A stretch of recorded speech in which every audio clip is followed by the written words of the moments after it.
Tea party. I should check out the music and picture box here.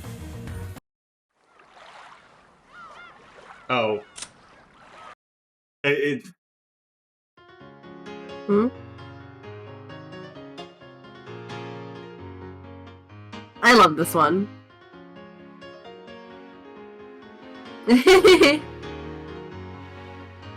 Dip cadets.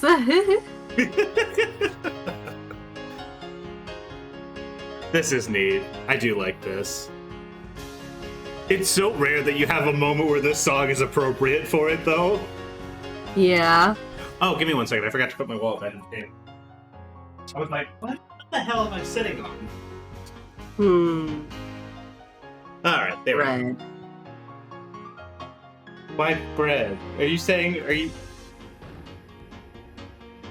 Girl, are you looking at my ass? Are you saying bread instead of cake? I'm saying red. Why are you saying red? Nothing.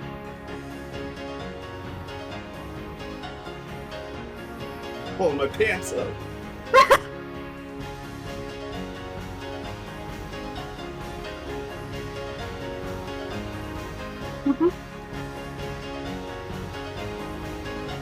What's really fucked up is that those are like my Santa, like it's like Santa underwear. Merry Christmas. Merry Christmas, everyone. I keep thinking like, wow, I keep wearing these out of fashion, but no, it's actually kind of it's the season, I guess. Alright, anyways, it's time for Umineko. It's time to not hit episode 2 again. Oh boy, it's time for more of Jessica. Why is the guy that I like so fucking weird? Also, I tell you what, it's gonna be so fucked up if the only one of these cousins with like a normal power dynamic between their relationship is gonna be Battler and the insane fucking witch that he's dating. That he's in this like weird, awful, like domestic, like abuse-ridden like relationship with, and that's the only one where the power dynamics are like even remotely equal. Oh god. It's evil. Have fun. Maria hasn't come back. Wonder if she's being scolded by Auntie Rosa again. Yeah, the fact that they all know, except for Battler. Ever since they had met Maria in the airport, she had been constantly making a huge fuss about Halloween. Halloween! But it seems she had cut loose a little too much. She acted a little too boisterous on the plane, on the boat, and during lunch, because Rosa had warned her several times. Times like that, Auntie Rosa would rarely scold her in front of people, because she was busy beating her. More commonly, she would call Maria into the shadows and scold her when they were alone. And then she would come back with, like, bruises. Since Maria had been called off somewhere, they thought she must be getting scolded. They looked at the clock, they realized it was almost 6. They couldn't really imagine that Maria had been scolded this whole time. Is Beatrice just gonna be at dinner? It's like, I need to see, like, them interacting. Like, I need to see Battler and Beatrice interacting in, like, a version where, like, he doesn't know. Like, I need to see what that looks like. Perhaps it'd come time for some anime she watched every week to start or something. She probably just decided to stay in the mansion's parlor. Could be that Battler-sama has woken up and they are playing together. Oh yeah, he's napping. I forgot. He's asleep. It's not his turn. Right. Well, Maria-chan must have thought of Battler-kun as a sort of new friend. Yeah, fair. I'm sure she had tons of fun when she played Halloween with Battler-kun at the airport. I hate your fucking glasses. I hate your fucking, like, shiny glasses, Bright, because I can still see your eye barely. Like, what the fuck is that? What the fuck is that? Mysterious. He's too normal to be so mysterious. That man is white toast. It's just barely got enough going on where you're not like, this is the most generic man who's ever lived. Hey, Dagger. Hey, Dagger. How we doing? That dude's gotten big, but he hasn't changed a bit from the inside, on the inside from how he used to be. That's how he gets along so well with Maria. He's a child at heart. Mm. That's probably why he gets along so well with Beatrice, because they're both children. I'm sick. Thank you, Dagger. She is hanging in there. I She was am. like, oh, no, I'm feeling good enough. But then she like started coughing immediately after, but she insisted that like, no, we're doing this. Listen, I'll get more tea. That's true. I get the feeling that Battler-sama was gracious enough to remain as he was 6 years ago.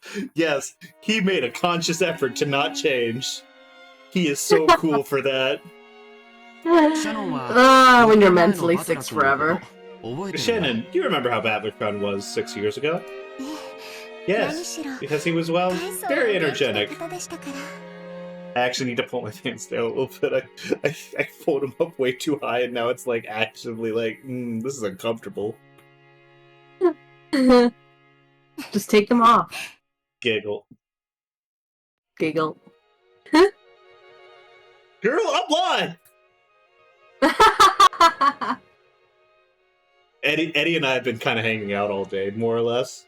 We've been watching like summertime rendering. We're about like halfway through the show or whatever. But I think it's kind of like, I don't think she realizes like she's still in like that headspace of like, we are just hanging out, the two of us. She is sinking down into her sea, and I've achieved victory. Anyways. I also remember how the four of us used to play 6 years ago. Shannon acted a lot like a big sister, despite being younger than everyone else. I'm gonna grab some water and keep going.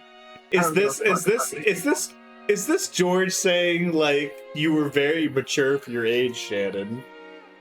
I think so. I don't like that. Yeah, I get the feeling she was more level-headed back then. But back then I didn't know my place, so I must apologize for all my poor conduct.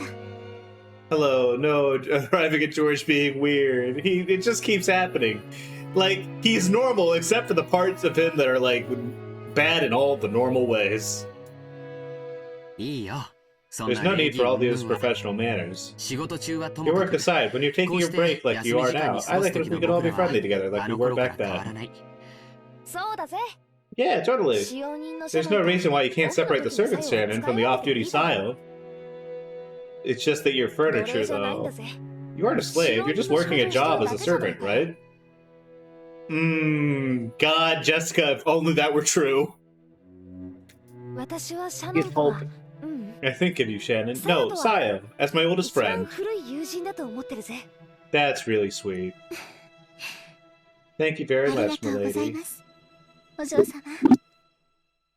seem that Shannon understood what lurked under Jessica's words, because she had heard them a bit from Jessica and Canon. Heard a little bit from Jessica and Canon about what had happened between them. Oh, she's just sitting here like, you're just saying that because you want my brother to date you? You want to normalize that. You want to make sure that people get to feeling that.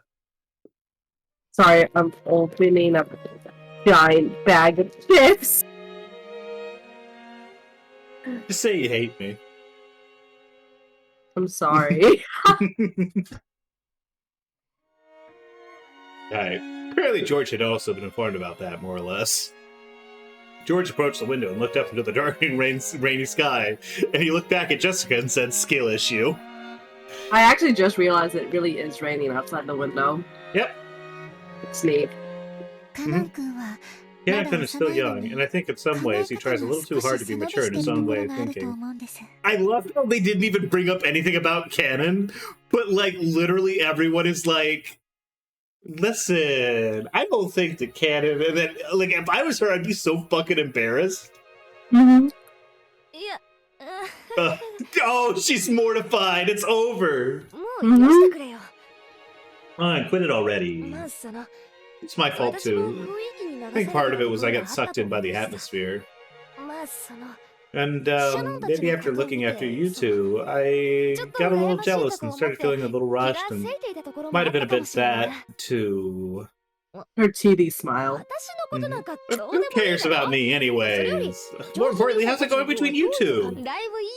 Looks like it's going pretty good, huh? Is Jessica just like third wheeling right now? I wish I could go back to the sprites, because I was like looking at the sprites and I just kind of realized like how similar like Shannon and like Jessica's eye color is. Like they're really dead ringers. She's probably gonna open her eyes again anyways. No, George time. Shit. Yes, it's going very well. Shannon was lost for words, her face red, while George answered brightly and immediately. Carefree attitude made it obvious that the relationship was proceeding so perfectly it would make anyone envious. Give me 1 second here. I want to check my levels here real quick. Okay, no, that's fine. It's just a little loud on my end. Maybe I need to turn this down a little bit. That might actually work, yeah. Alright. I'm jealous. Does that mean Shannon's going to be resigning and cutting up a cake pretty soon? I wonder. I don't, She's just thinking about Ava. Poor girl.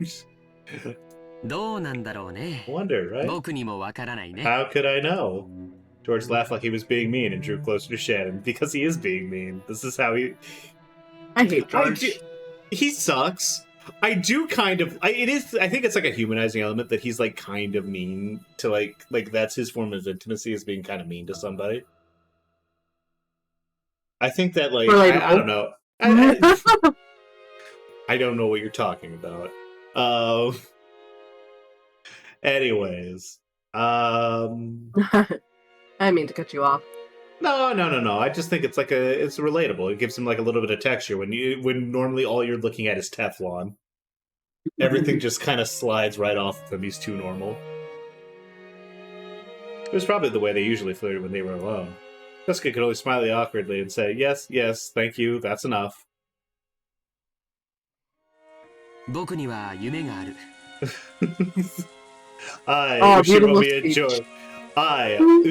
and George, have a dream. I'm going to be a gang star. It isn't only my ambition to become the leader of my own domain business. I also have a dream to build a family together with a partner I can spend my life with. I want 2 kids at the very least. Looking directly at Shannon, I want 2 kids. That's such an awkward thing to say. And I like to do some sports the whole family could do together. He's gonna do like badminton or some shit. If this was set in the modern day, he'd be doing pickleball or some fucking bullshit. Definitely. And many more things besides that. I often talk to Shannon about that kind of thing. This is like weird to be telling your cousin. Like, I don't know. This feels like a weird conversation to be having like one-on-one with your cousin, kind of like this, with your partner being like right there. Yeah. Like shit. Like if they were, if Shannon wasn't there, I think this would be like a pretty normal conversation, I guess. But it's like just kind of awkward when it's like your partner is right there. I agree. Although every time I talk about that sort of thing, Shannon always laughs and says I'm getting ahead of myself. Because you are. For some reason, even at the age I am now, I already find myself thinking about my retirement and settling down. My healthy grown kids and grandchildren running around.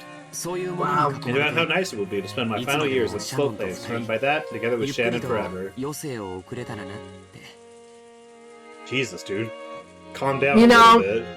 This is sweet. If she ever breaks up with him, it's gonna be like the end of the world for him.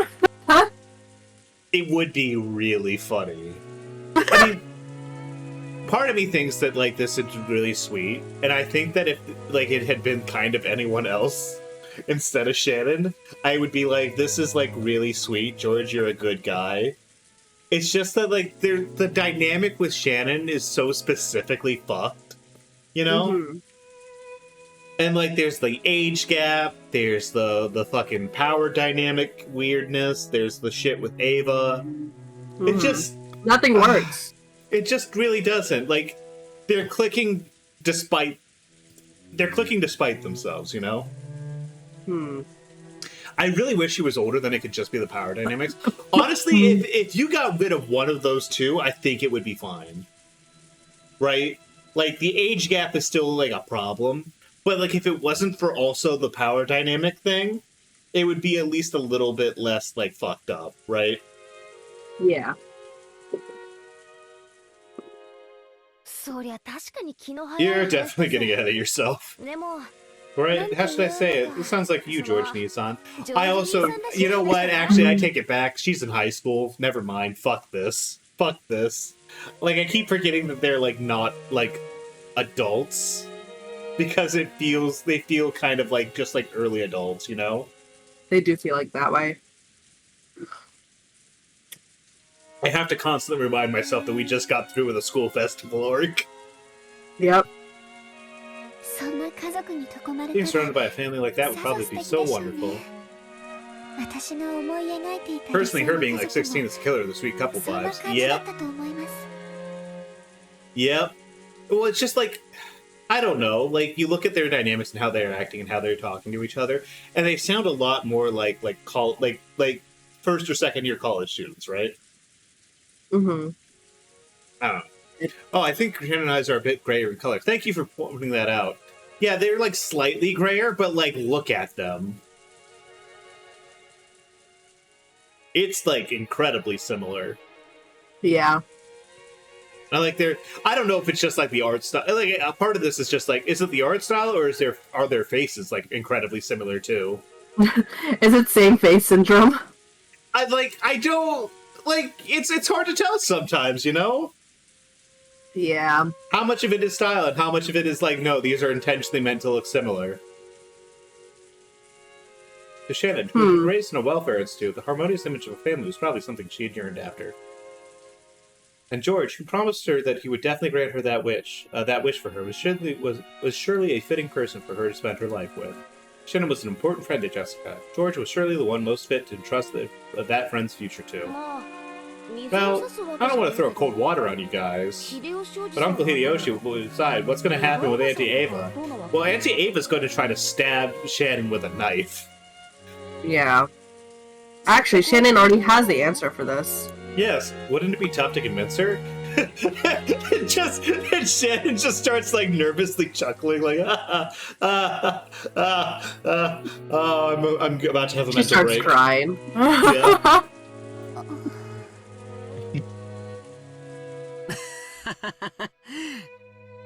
George is like, oh, my mom's such a kidder, she'll never do anything. And Shannon's like, I need to start wearing Kevlar. There's no reason. Okay, so this is the moment where you have to realize that like George is completely disconnected from reality when it comes to Shannon. Like, he has no idea of like any sort of objective reality when it comes to this girl. It also it's like he doesn't even really know his parents. Yeah, like actually, you know what? I think it's more that just like he has seen his mom when she's done all that like shit that's like very her, like when she's being a giant bitch or whatever. Yeah. But like, she has never treated him like that once in his life. I think she's got high standards for him, but like I think ultimately that she like really babies George. Mm-hmm. Because I think that's just kind of who she. I think that's just who she is. Like, that's her personality, right? She fucking loves her son. Hey, Saw, what's up? Chat, does he know? No, he does not. Oh, I didn't say hi to you, Video Tree and Saw. Everyone's purple! Yes, hello, Dagger. Hello, Video Tree. Hello, Saw. Just making sure I got all the purple boys tonight. What the hell? Purple crew. Everyone purple in this chat. Everyone purple in this chat with, like, roughly similar size names. No one can influence my choice of partner. I will make Shannon happy. Whose permission do I need? I don't know, that depends on what assassin your mother hires. Also, we need to consider, like, Do you expect Kinzo to die before or after you propose? Yeah, like there's Because like Kinzo like chose the partners for all of his children. Now I'm all purple. Damn, that is a very purple song. Hempley icon. Hempley icon. It's really funny how much that September icon is just like in my brain. It's like, wow, they made an icon just for Hempley. Yep, lucky him. He's so iconic. He's so brand recognizable. Yeah.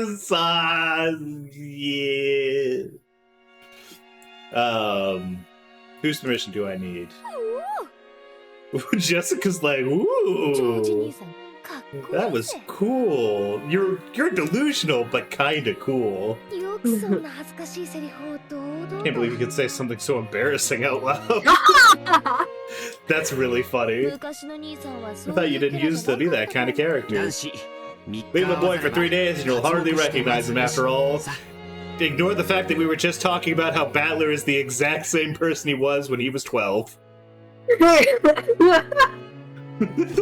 He has not changed even a little bit. No. Even I grow up. I plan to study more and more to be a suitable man who can make Shannon happy.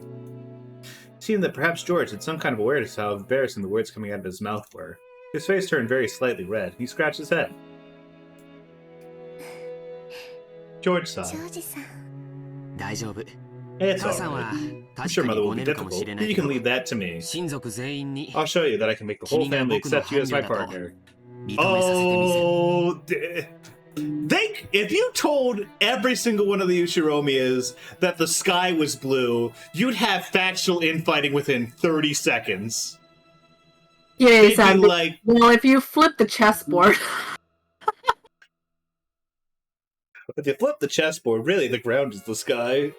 And I'm like, Kirie-san, do you have anything else to contribute? Chessboard. Thank you, Kirie-san. Kirie would be like, well, if you considered that, like, maybe not all humans see the same colors.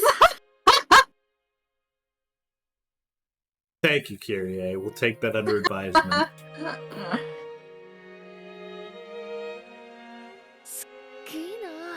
She's like, wow, he's so cringe. Mm-hmm. Jealous of you, Shannon, seriously. You will go so far, then I'm very grateful. I'm starting to feel like... You're starting to feel like a third wheel?! Jessica, no wonder you couldn't read the room with Canon. God damn. Yeah, it's bad. Better I leave? Smiling awkwardly, Jessica stood up from the bed she'd been sitting on, and at that very moment, the phone rang. Before Jessica picked up the receiver, wondering what they wanted, Shannon looked up at the clock and was taken aback. It seemed that she had taken too long in her break. I'm sorry. I forgot it was time for work.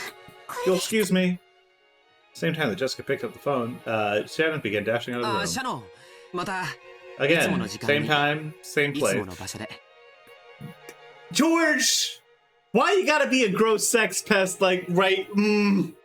Every single time he pulls this, like, I'm in charge of the relationship shit, I like, ugh. Slime. It's like I just stuck my foot in a puddle of slime. And that slime was named George. Yes. Excuse me. Hey, it's Jessica. Genji-san. Yes, Shannon is heading your way as we speak. We held her up, I'm afraid. Please don't scold her. Yes, okay. Next to his cousin, even. I see. So it'll be time for dinner if you're prepared soon.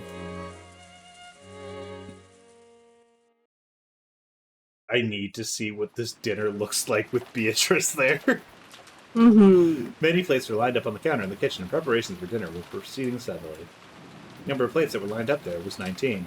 The number had one more than was lined up at the family conference every year. Yeah! Mm-hmm. Let's go!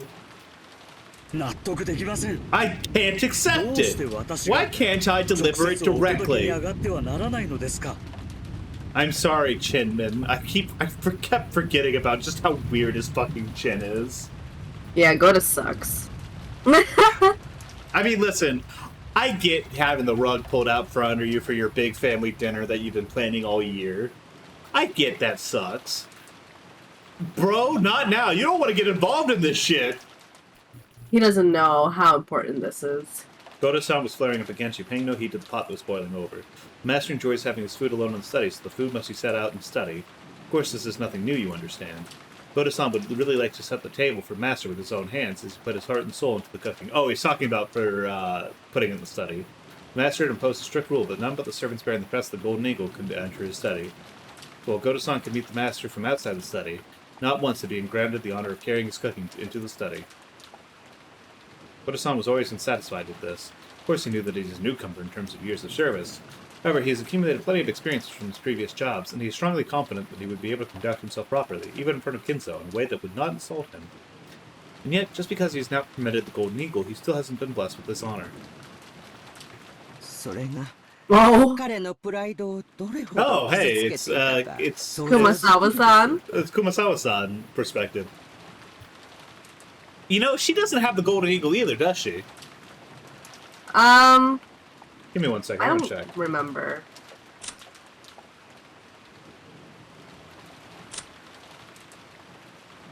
No, I'm not seeing it. Mm. Yes, part-timer. Mm-hmm. Despite quitting her job several times along the way. And it even says she's not highly regarded as a servant. Yeah, she is not highly regarded as a servant. Yep, nope. That's surprising. You might think that tonight is a mere research into that old argument, but it isn't it. This night, there's a person other than the master who wants their food carried to their room. God damn it! I'm sorry. I'm sorry.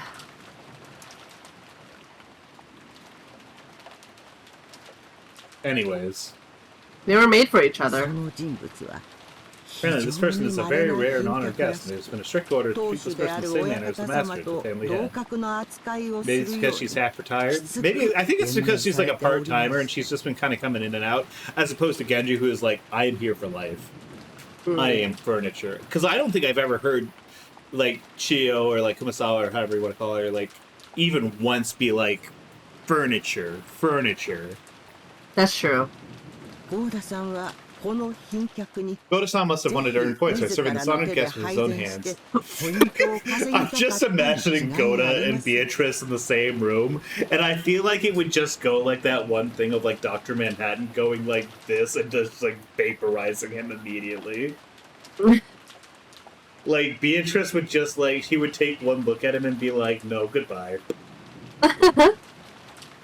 Because he is a person of strong vanity. If he isn't qualified to serve the master, then at least the guest of the same rank simply couldn't make time during lunch, but Kanan-san had gone for him.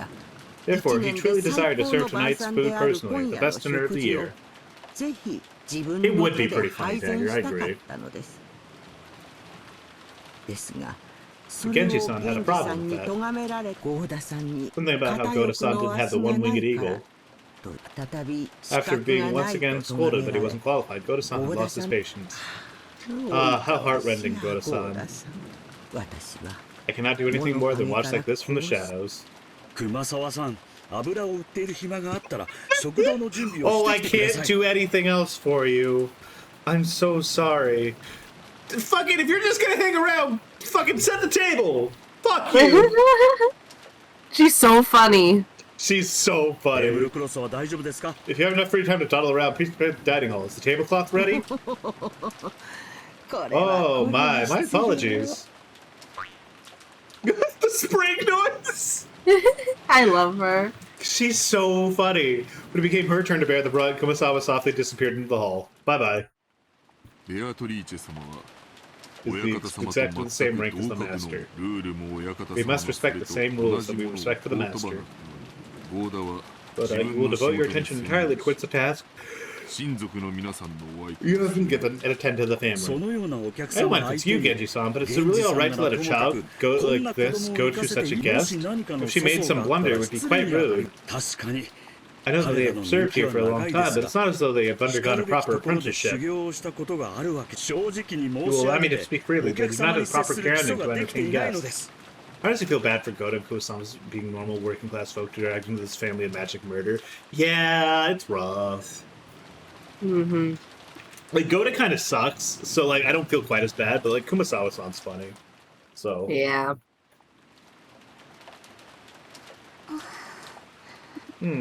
Goto spoke bluntly, even though Shad was sitting right there in the kitchen. Exactly, right? Like, I feel like he's a piece of shit, right? Yeah. Shannon was the one who Genji had ordered to carry the food to Beatrice's room. By a ranking system in the servants permitted by the Golden Eagle, Shannon was indeed the second highest rank. The highest rank Genji was to set the table in Kinzo's room, then it fell to Shannon to set the table in Beatrice's room. But his pride was horribly injured when he was confronted with this ranking system. Kumasawa-san was fine with getting a child killed in her stead, though. No. High tension. Rough. Life and death situations make you do fucking crazy thing. Character flaws. In times like that, she would speak bluntly and rudely about Shannon and Canon. But it kept raising example after example of Shannon's past failures, making a ruckus about how this was wrong and that was wrong. As Shannon listened to this, with her head hung in shame, she heard Canon's voice from behind her. Cannon had been listening from a blind spot, leaning against the hallway side of the wall near the entrance to the kitchen, where no one could see that he wasn't actually real and was in fact part of Shannon's personality. He's like a kitty cat.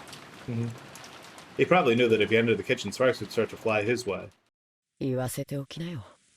Rant. He's a horrible man. But this helps me build a grounding on how to entertain someone. Goto-san has learned a lot, so what he has to say is very...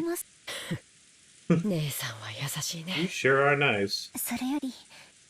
But more importantly, is the guest in the VIP room really Beatrice-sama, as they say?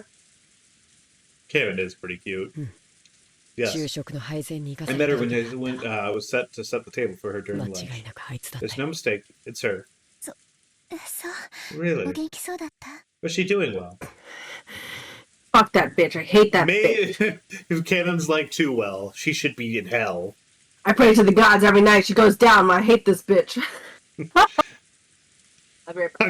Every time someone says something like that, I always think about that scene in Spider-Man 3 where like Topher Grace is like so pissed off with fucking like Spider-Man that he's like, God, I will give you anything if you just kill Peter Parker.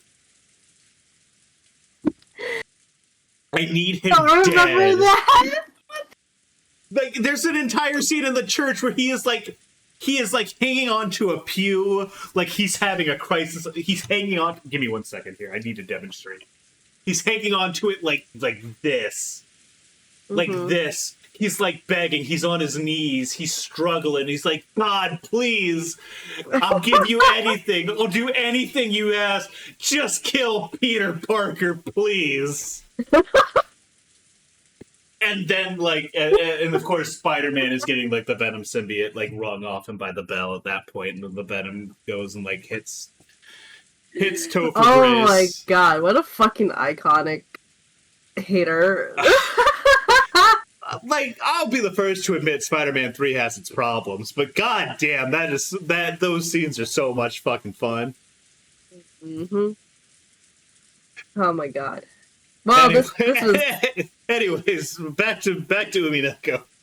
I'm sure that looked really crazy to everyone that was watching the ads and just had to watch you in the corner, like, muted, like, go behind your chair and, like, hang off of it and, like, yell. Was there an ad during that section? Yeah, the entire section, there was an ad.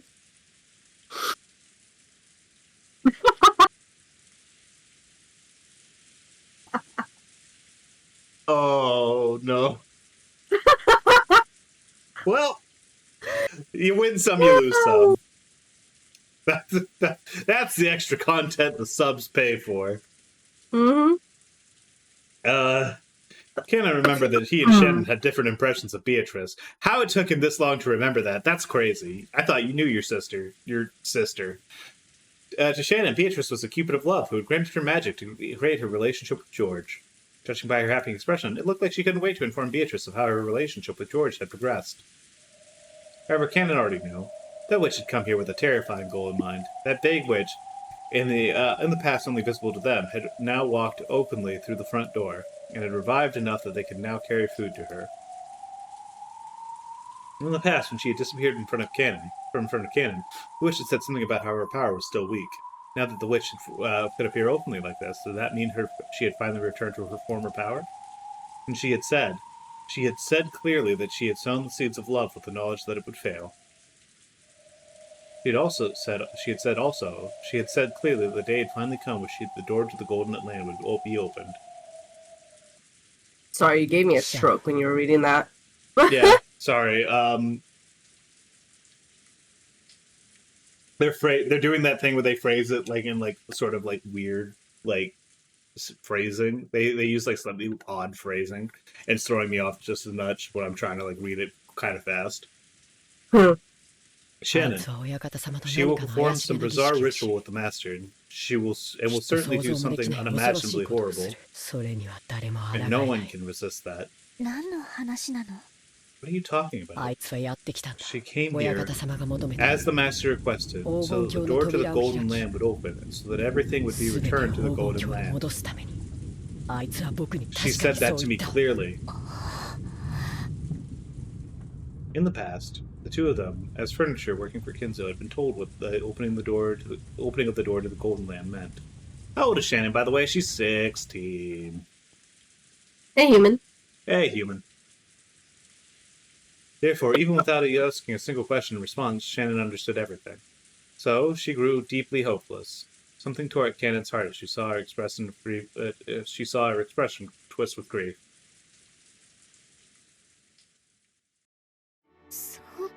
How could? Why? Why now? Didn't I tell you? It's all Kinzo's fault. Furniture. Because you acted like a human, because you loved, you can't obediently accept the day when our service is over. At one time, I used to wish that this day would come. Hey, what's up? Hi. How are you enjoying Metaphor, by the way? I saw you playing in the Discord earlier. We were a little busy, so we couldn't come and join you, but I didn't know how long you would have to be tormented as furniture.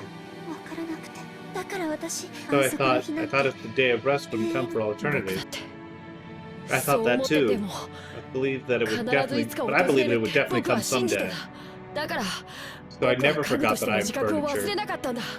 But Nei-san, you forgot that. It's my fault, isn't it? Mine. Yeah, it's your fault, Nei-san.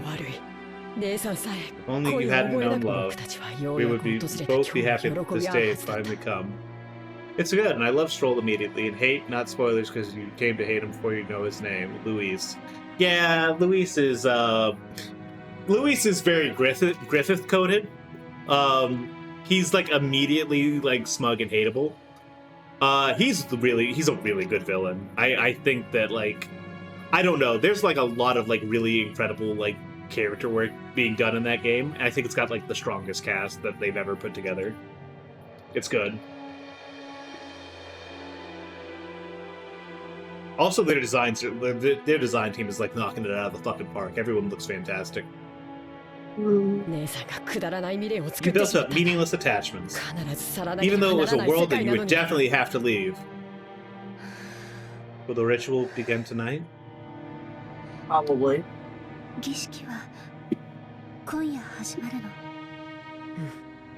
Yes. Also, she said this to me.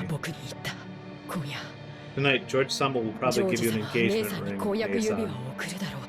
Oh, is this where it starts to change? Like, is she gonna like just flat out reject him now?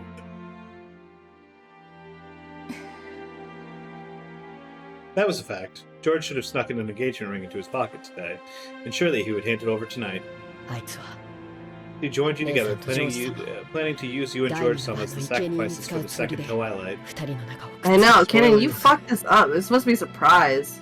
Damn. Understand? Nei-san, she took advantage of you by tempting you. So that's how it was. So that was it. Never thought of that. Sorry, Shannon, you're a little bit stupid. Only a little. Yeah, only a little. But she told me. She promised that if you don't accept the engagement ring tonight, she won't choose you as a sacrifice. I think that our chances of being able to go to the Golden Land together are very slim. There will be 13 people sacrificed. Only 5 will be left alive. The chances of us both being a part of that group are really slim. However, if you can at least take advantage of that promise, the chances rise higher. I want to take that bet. How are you feeling, Eddie? I'm sick. Thank you. I am sick, thank you. Our salvation is in the Golden. If we can make it that far, we can become human. Only 5 people get to go to the Golden Land? Yep, the 5 that are left. But they also die, don't worry. It's unclear. If we make it that far, we can become human. And I want to walk through life as a human, together with you, Nei-san. If we do that, we might even be able to achieve true love. Ooh, canon. We used to dream about being able to go to the Golden Land, didn't we? If we go there, any wish will be granted. The rest go to hell, I assume. Don't worry about it. I mean, they're rich. They probably were kind of going to go there anyways. I gotta say, they were already on their way there. There's a birthright. Listen, there's not really much of a distinction here.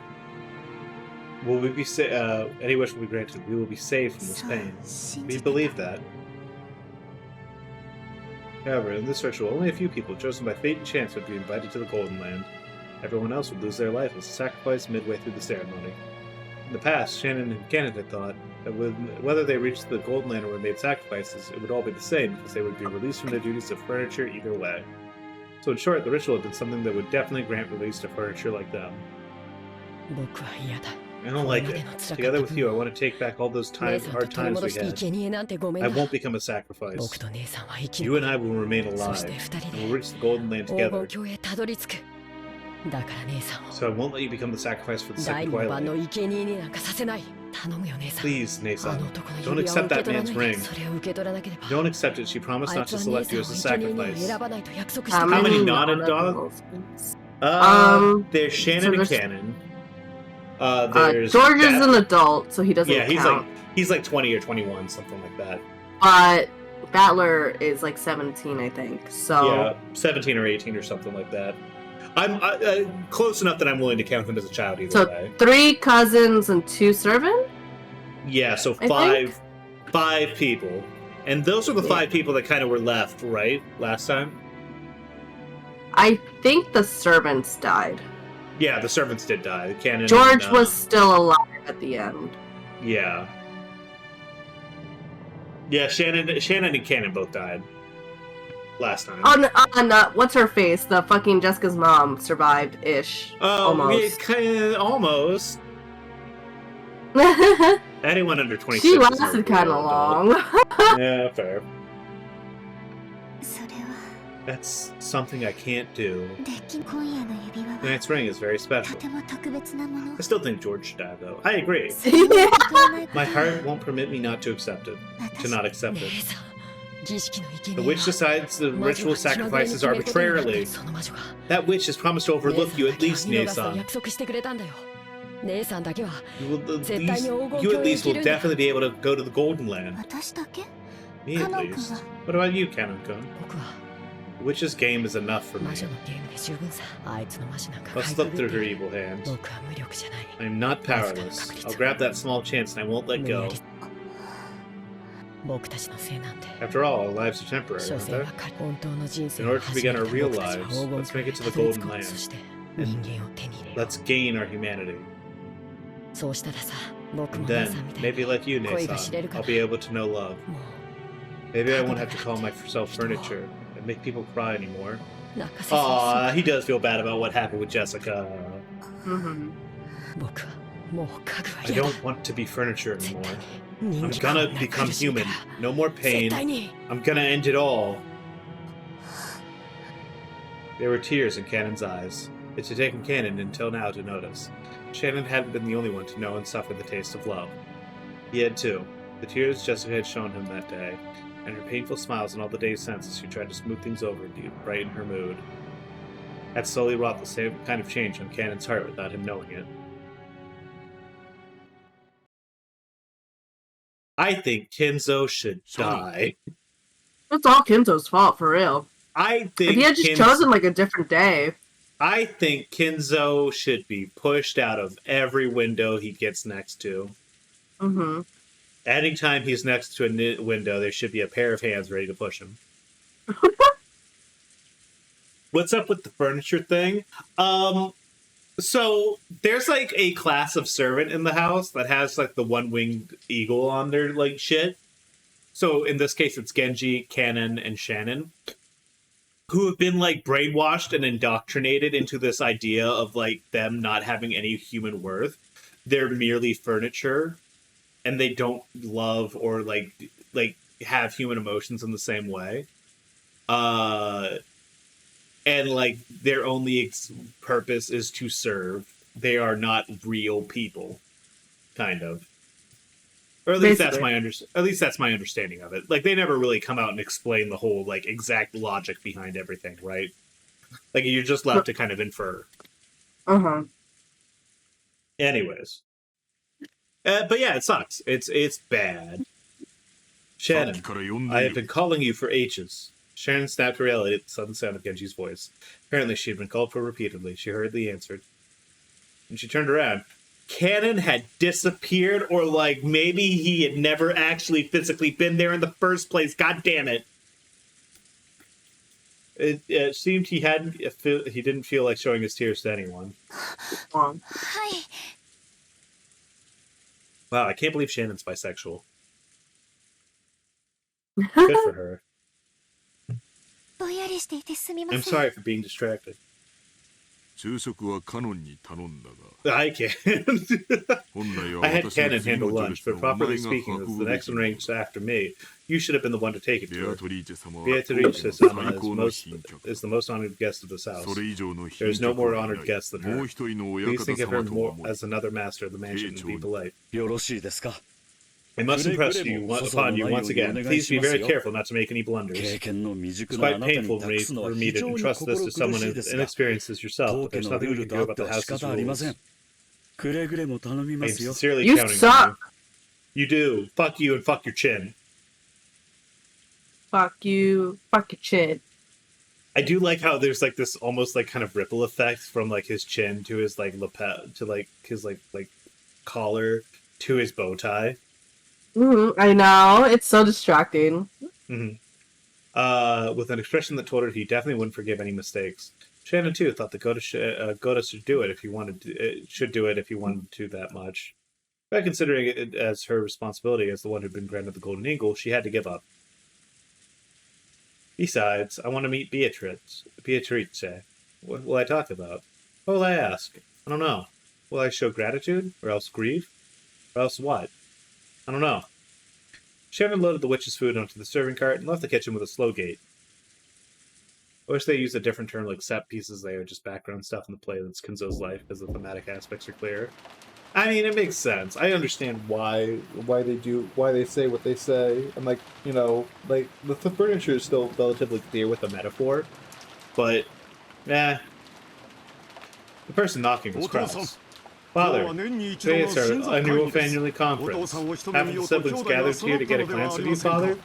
Oh, it's this thing again. Ah, shut the fuck up!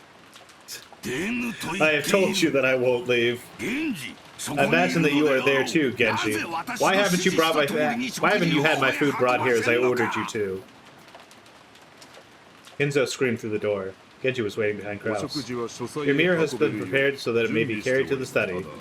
However, Krauss-sama wishes you to go downstairs tonight. Father, I don't mean every day. Even if it's just for tonight, will you two gather together with your family? Who are you calling family? When did you start calling those vultures who wait for me to collapse and die family? When did you start calling rotting, gushing maggots family? You know, I get the feeling this guy isn't like too hot on his kids. Maybe just something I'm picking up, I don't know. My. Kraus shrugged at this answer, My, which he had my. half expected. Genji, carry the meal here as you were told. Why don't you listen to what I say? Why? Why? Why? Why? This is sad. Genji-san, I will leave the rest to you. My voice will no longer reach him. Kraus gave his head a small shake and quickly turned his back in the door to the setting. He's so happy about it. He had only called out for his sibling's sake, knowing it was useless. After Genji watched Kraus go down the stairs, he called again through the door. My lord, you finished preparation for the meal to be carried here. What about the serving for Dr. Nanjo? Nanjo was also in the study. Because Kinzo had strongly pestered him about resolving their long-lasting chess game. Nanjo had been Kinzo's opponent since before evening. This is really fucked up because he specifically made him like come here for like to be another pawn on the board for the sacrifice. I know. That's Feels really bad. fucked up. Nanjo had announced as a doctor that Kinzo's days were numbered. In that situation, if Kinzo pestered him about finishing a chess game while he was still alive, Nanjo couldn't refuse. Kinzo was thinking deeply about his move, concentrating more than usual. It had been Kinzo's turn for quite some time, and Nanjo, who was tired of waiting, had started randomly pulling out grimoires that he couldn't understand and was skimming through them. Kinzo-san, you won't think of a good move just by folding your arms and sitting in front of the board. Nanjo is too kind for his own good. I mean, I think he's relatively kind. I think he's just... I think kind of like... Maybe not even like George, because he's even more normal than George. I think he is a very normal individual.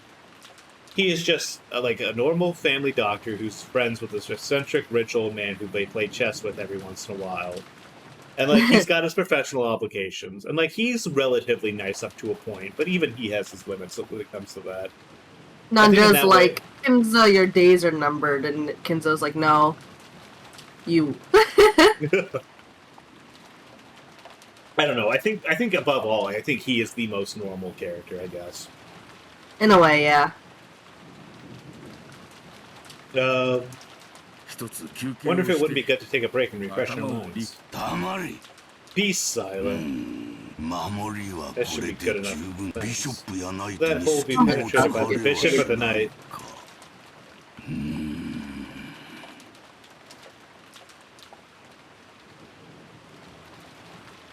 It's weird how that black knight is like facing this way instead of like this way. Yeah. Like even the other white knight is facing that way. Hey, Kinzo is insistent on a strong defense. Normally, Kinzo's motto was that offense was the best defense. However, today was completely the opposite. Bro, I'm hungry. Let me eat. Shall we suspend the game here? And I've used my head so much without a break that I'm already feeling dizzy. Any more of this might limit my ability to make my best moves. Let him eat. Let him eat. That is a problem. In chess, both players must always make their best moves. Other moves are painful to understand and may ruin a game that is about reading thoughts. That considerably reduces our enjoyment. Oh, he's saying if you're not performing up to your best, it fucks everything over for everyone. Okay, gotcha. That was phrased so weirdly that I almost couldn't understand what was being said there for a second. Kinzo sighed deeply and finally shifted his gaze away from the board. Chess needs an opponent. That opponent was tired and suggesting to suspend the game, so what else could be done? It's true that the goal of chess is for both players to aim for victory and make the best moves possible in order to achieve that. Black Knight's gonna make a heel turn. It's an intellectual game of being able to read each other. Kinzo-san, aren't you forgetting that there's another goal separate from victory?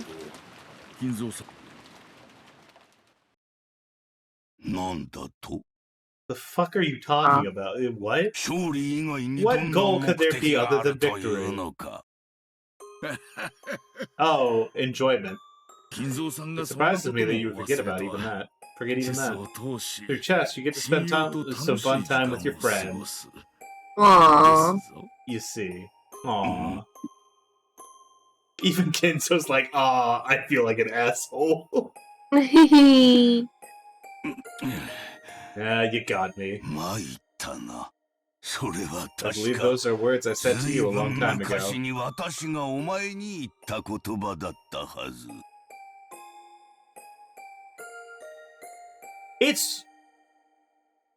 Yeah. I think it's really interesting because, like, you kind of like, I was talking about like how they kind of dress similarly, and there's like a lot of like thematic elements. I think genuinely that like Kinzo is a lot like Battler. Mm-hmm. I think that like you could kind of plot an arc from like Kinzo, like from Battler to like Kinzo if like things were like long and fucked up enough over the course of the years. Mm-hmm. I don't know. I think that's like really interesting. And it also like really parallels well like the type of guy that like Beatrice falls for. Like this is the kind of guy that I like. Like someone who's just just enough unhinged to be able to like still be able to play the game, but also enough to be entertaining. Mm. I shall have to concede that. Kinzo, who normally wore a frown, surprisingly relaxed his face and laughed. Nanja felt like he had been reunited with a close friend he hadn't seen in a long time. そういうことです。 And that's how it is. 一本取られ Now た that I've ついで taken a に shot back ど at うで you, す what do you think? 私と下に降り Will you て go down to eat with 食 me? 事と行きませんかな。食後にコー What ヒ do you ーと say 一緒 about に discussing カ Kasparov's スパ middle ロフ game の over some 中盤 coffee? についての議論でもいかがです。良い提案だが A good plan, 遠慮 but する。 I will refrain. 私はもう I こ can の no 部 longer 屋か leave ら this 出ら room. れない。儀式は始 Because ま the っ ritual てい has るの begun. そうですか。 That's では all. 私は Ah, お my 腹 stomach's 持って growling. 下へ降りることに I'll す go る気が向い downstairs. たら。 Anytime you feel like 南 it. 條 Nanja, ありがと thank you. う。おや、何の What お could you 礼 be ですか。 thanking me for? お前とのチェス We の didn't 決 resolve our 着は chess つかな match. だが、 However, 私が it 忘れ seems てい that I た have チェス succeeded の in that 目 goal of 的 chess, which I は forgot. どうやら果たせたらしい。 Kasparov's middle game? Chess reference spotted. I had to Google it. それはどう It seems I was just as チェッ important ク as メイト checkmate. と同じくらい重要なものであったらしい。らしくもない。 This isn't like you. 何の干渉 Why ですか so な。 sentimental? お前が言ったので Said は it, ない didn't you? か。私に My は days are 読め numbered. もう行け。 Now go. そしてもうこの部 Don't 屋 come to へ this 来 room る again. な。続きは We shall 黄 continue in the Golden 金 Land. 鏡であろう。いいですが、 That's 仕切り fine, 直し but で it す。 shall be a rematch. ルークが落ちてしまった Losing の that rook は was a serious 痛っ blow. それでは。 Very well then. I'll see you later.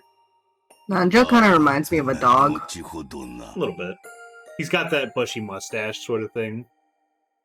Actually reminds me a Something little about bit his of like eyes. it reminds me almost a little bit of like Woody, like Fiend's dog. Ah, A little bit. 黄金 Maybe in the 鏡 Golden か Land. Or in 煉 Purgatory. 獄かあるいは Or in the next その world. Kiss. Not just like bitch. What are you talking about? Oh no. Najo didn't say anything beyond that. With practiced hand, he pushed the button on the table that would release the auto lock. Then, after looking at Kinzo's back one last time, he left the study. Hmm. He did. Genji's voice came そ from れ the では hall. 親方様、 Well then, my lord. これより夕食をお運 I び will い now たしま carry in す your dinner. 最後の晩餐になるやもしれん。 It may be my last supper. 味わわねば I な。 must savor it. 準備を頼む。 Please, get it ready. かしこまりました親方様のご準備 Are your own の方は preparations in order, my lord? 万端となりましたか Nanjin himself, how do I run this old shoonie? Yeah, うん、 indeed. この部屋を Spent my time until 今 today 日ま wrapping で this room 問 in い multiple 旗への rigorous 結 barriers. 界で厳重に包んだ。あれのルー Even レ if ット that が roulette chooses 私を me, I 選 will おう definitely とも repel it. 必ずや弾き返す。 You know, that sounds like someone who's about to not repel a roulette says. Hmm. そして生き残り、 I will 黄 remain 金 alive 鏡 and へ will たど definitely り着 become く one う of ち those の who 一 reach the 人は golden 絶 land. 対に私となる。私を冥 I 府へ will 連れ reject the 去ろう visitations と of す the る gods of 死 death to 神 try ど to も drag の me 来 to 訪 Hades. も拒もうぞ。 I don't think that's I how that believe works. you. I think you're mixing your metaphors a little bit for someone who's such a Westaboo. Hmm. 失礼します I wonder where the whims of fate will lead him. All right, calm down, human. Calm down with your P5 references. Hmm. Excuse me. And time to prepare your meal. Shannon entered the VIP room, bowing her head and pushing the serving cart. Young woman by the window, apparently gazing out into the impenetrable darkness outside, was unmistakably that witch. 今度はシャノンか。 Oh, it's Shannon this time. 懐かしい How な。 nostalgic. ほう。 Oh. 顔色がだいぶ良くなっ Shannon's たではない fucking か。 pissed. Your countenance has improved quite considerably, has it カ not? ノンとは違うな。 Unlike canon. 見違えたぞ。 Almost beyond Talk shit recognition. about him. ありがとうございます。 Thank you very much. Leave him alone! Shannon solemnly prepared dinner. There are actually several things she wanted to ask and talk with the witch about. But those things were all jumbled up. She didn't know where to start. Her heart also jumbled up various things. She didn't even understand her own emotions. What the fuck? What? No, What? never mind. Are you talking about the pet debt?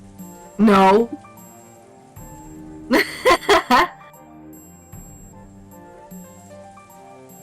No. Mhm. Everything's Yeah, fine. The witch guessed what was in her heart. Can't hide things from a witch. 謝らぬぞ。 I won't apologize. わらわは魔女だ。 Because I'm a witch. 何がでしょ For う。 what? ほうや。カ Come. ノンから聞かされたであろう。そなたの恋路を助 Helping け out た your の love は life is simply わ my らわの mischievous 単なる spirit. いたずら心。いかにして It was こじ nothing more than a ね seed じ that I sowed 破 in 綻 order す to るか enjoy を干渉 witnessing する in ため what に manner まい it た would become, 種に過ぎ things would ぬ get complicated, become twisted, and fail. 恋は There are す some る who より think that 聞 it's く more 方 fun が to hear 楽 about しい love 方 than to もおら have れ it. るでしょう。まさか Surely you aren't trying to thank me. わらわに感謝しようというのではあるまいな。はい。 Yes, I am. あなたが私に No matter what kind of どんな ulterior 下 motive 心 you があっ had て when you gave me the magic 恋 of のは love, あなたが私に It 与 doesn't え change て the くれ fact た that も you の gave は it to 変わ me. らない。 This is a really sweet way of. This is really sweet. If only she was talking about anyone other than George. だから So even if you そ sowed う that と見 seed, られ knowing な the い two と of 知 us り wouldn't つ be つ able ま to いた stay ため together で for 私 life, は恨んだりし I ま won't せん。 hold a grudge against you. ふん Hmm. やはり家具というのは Furniture truly 面 is 白みのない uninteresting. Oh no, what did George do? Well, What didn't he do? she works for his family, and he's 21 and she's 16. So They are seeing each other. yeah, they're big Good babies. time. Let's fucking go.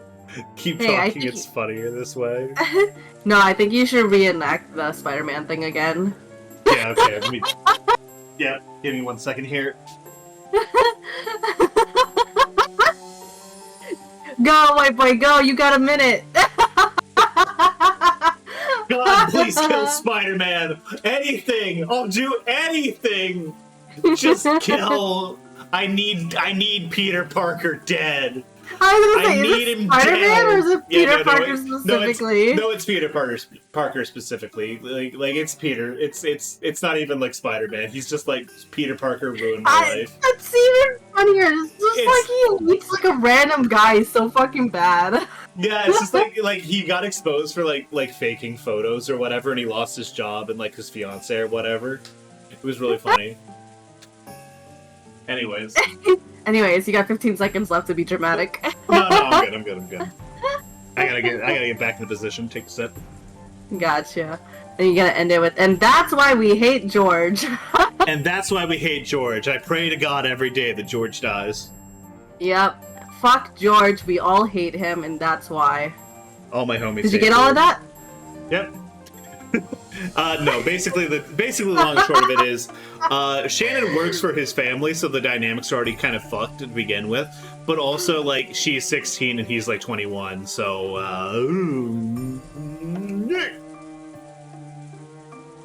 it's a little rough. それを面白く Cooking it 調 into 理す something るのが interesting is where my skill わらわの shines. 腕の見せ所よの。私に I don't レイト understand how you 様の think, お考え Beatrice はわ sama. かります。あなたは You are a great 私 witch, たち and に people は like 足 us 元 don't に even も reach 及 your ばない feet. その遠大な城 Nor な can we ど even imagine your 想像 grand しても thoughts. But if there's at 一 least つだ one け thing 言 I え can るこ say. とがある。なんだ What is it? 私に Thank you for teaching me to be 人間 human. を教えてくれてあなたが言った You said it yourself. 私はもう I am no longer 彼じゃ furniture. ない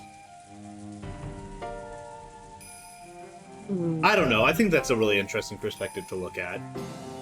And in some ways, I think it's even true, right? Like, it's just better to like have and like love and lost than like never loved at all or whatever.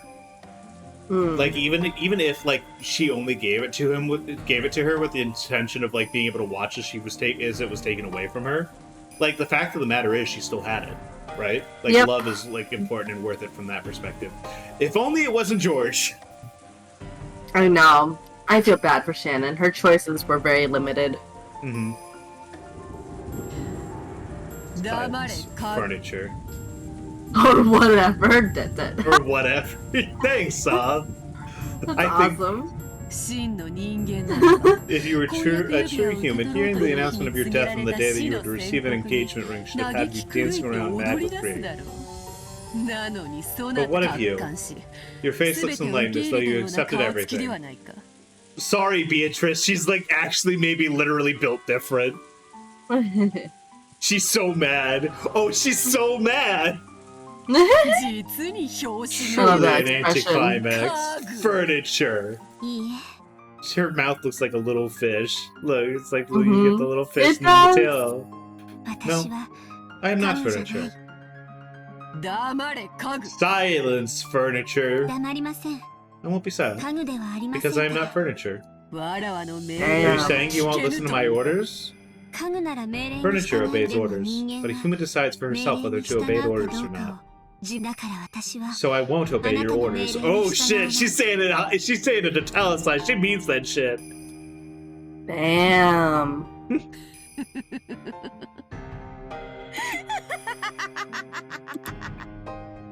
This is Shannon, you're really fucking doing it. That shit's crazy. She's so cool. I'll take back what I said. You really are interesting. If I had sowed those seeds, you probably would have allowed the ritual to control your fate without any emotion at all. But now you have grown to be truly interesting, and you entertain me from the bottom of my heart. I think it's one of those things that's like really interesting. Is that if it had gone like entirely to like Beatrice's plan, she would have thought it was boring.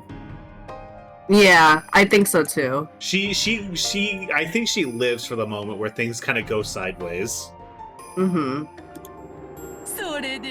That's fine. Because I have no love for boredom. Oh no, I have realized something. Oh no, what is this? What is this realization that you have had, human? What is it? お夕食の準備が整いました I have a type. Oh no! What's your Listen, type? You can do worse than Beatrice? Beatrice. I finished preparations for Beatrice. dinner. Here you go. Beatrice, basically every character Robbie Draymond voices. It's Beatrice really, is a good choice, though. It's so crazy to me that you were like, I hate this character. And I'm like, but did you know that Robbie Draymond voices them? And you're like, I will have to make reconsiderations about this character. I like maybe one of the funniest human moments that there's ever been. Doesn't this look delicious? If Goda makes it to the Golden Land, it may be desirable to commission this my chief cook. カノン君に聞きました I heard from Kanekun. 私に Something about if I rejected George-san's George-san's proposal, you proposal, promised not to make me a sacrifice. 私を生贄にし I ない like people who are a little or a lot crazy and have big plans. Yeah, Nice. I did. Although Although you were an ideal sacrifice for the second Twilight, Kennen cried and screamed that I should pardon you of that. So I graciously listened to his words, with the condition that you give up your engagement. How gracious am I? I think one of the funniest things about Beatrice is that she really tries super hard to be a villain. But even then, like, I kind of can't even feel it, right? Like, Shannon is just straight up like, no, regardless of your intentions, thank you. You have done me, like, you have given me everything that I could have ever wanted. She feels a little bit of a girl failure. Yeah, like she has like that thing where she's like too entertained with her own stuff going sideways to ever truly be an effective villain, I guess, if that makes any sense. I think it does. She enjoys being a girl failure. A girl failure. I don't. Failure. I saw copium in the chat and I immediately started like my words just kind of twisted around in my mouth. Girl failure. Girl failure. What a foolish condition. What a foolish threat. You bullied Kenneth thoroughly using that, I suppose. Oh, so you can tell. Girl fail, yum. Apparently Shannon had seen through it. Apparently she could imagine how much Cannon had been bullied and humiliated by the witch with that horrible promises bait. I made him crawl on the carpet and kiss my shoes. And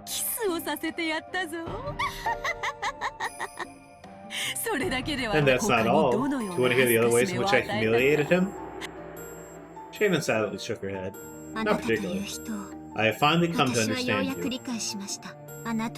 You like to bully, confuse, and trouble people, and you do it to entertain yourself. So now I'm sure that this is the only way to resist you. What is? I will have nothing to do with you. Will carry out the fate that has been given to me. So I will entertain you. Nothing to do with you. The hell of a thing to say to another whole aspect of your personality.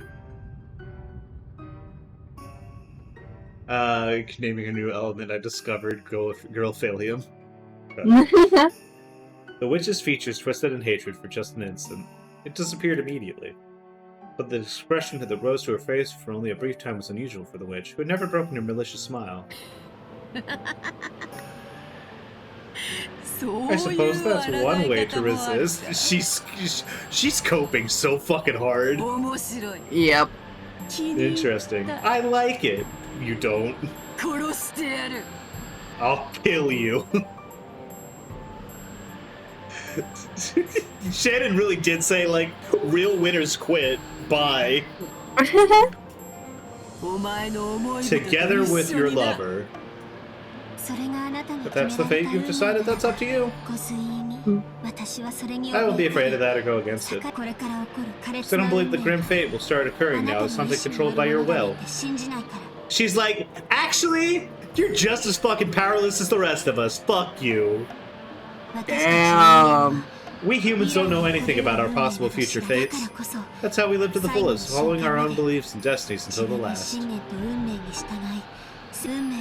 Fate is just a roll of the dice. You can't feel malice in it. Try as you might to inject some, I won't believe you.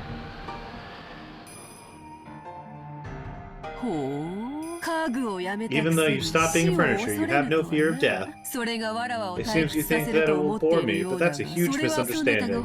I am now all the more interested to see whether you really can stick to that until your last moments.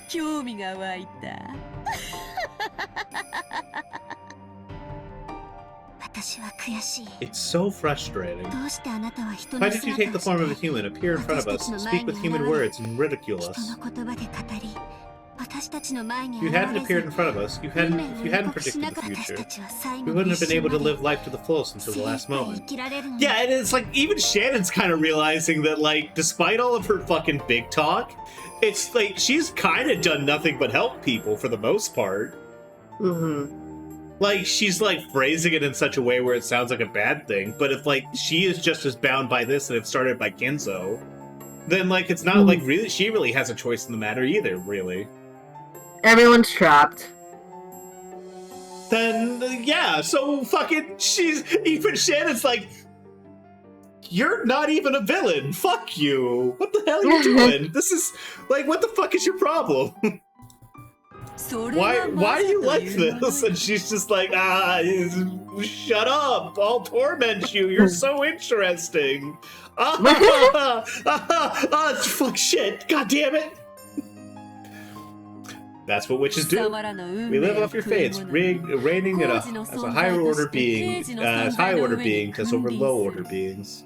After all, your fates are merely fragments. We cup our hands together, we can scoop out as many as we want. The same way the beef cattle I raised. Babble what they will, it won't change the fact that they will simply add splendor to my dinner table. We are powerless, so we can't go against your ritual or our fates. But I can do something that will make you unhappy right now.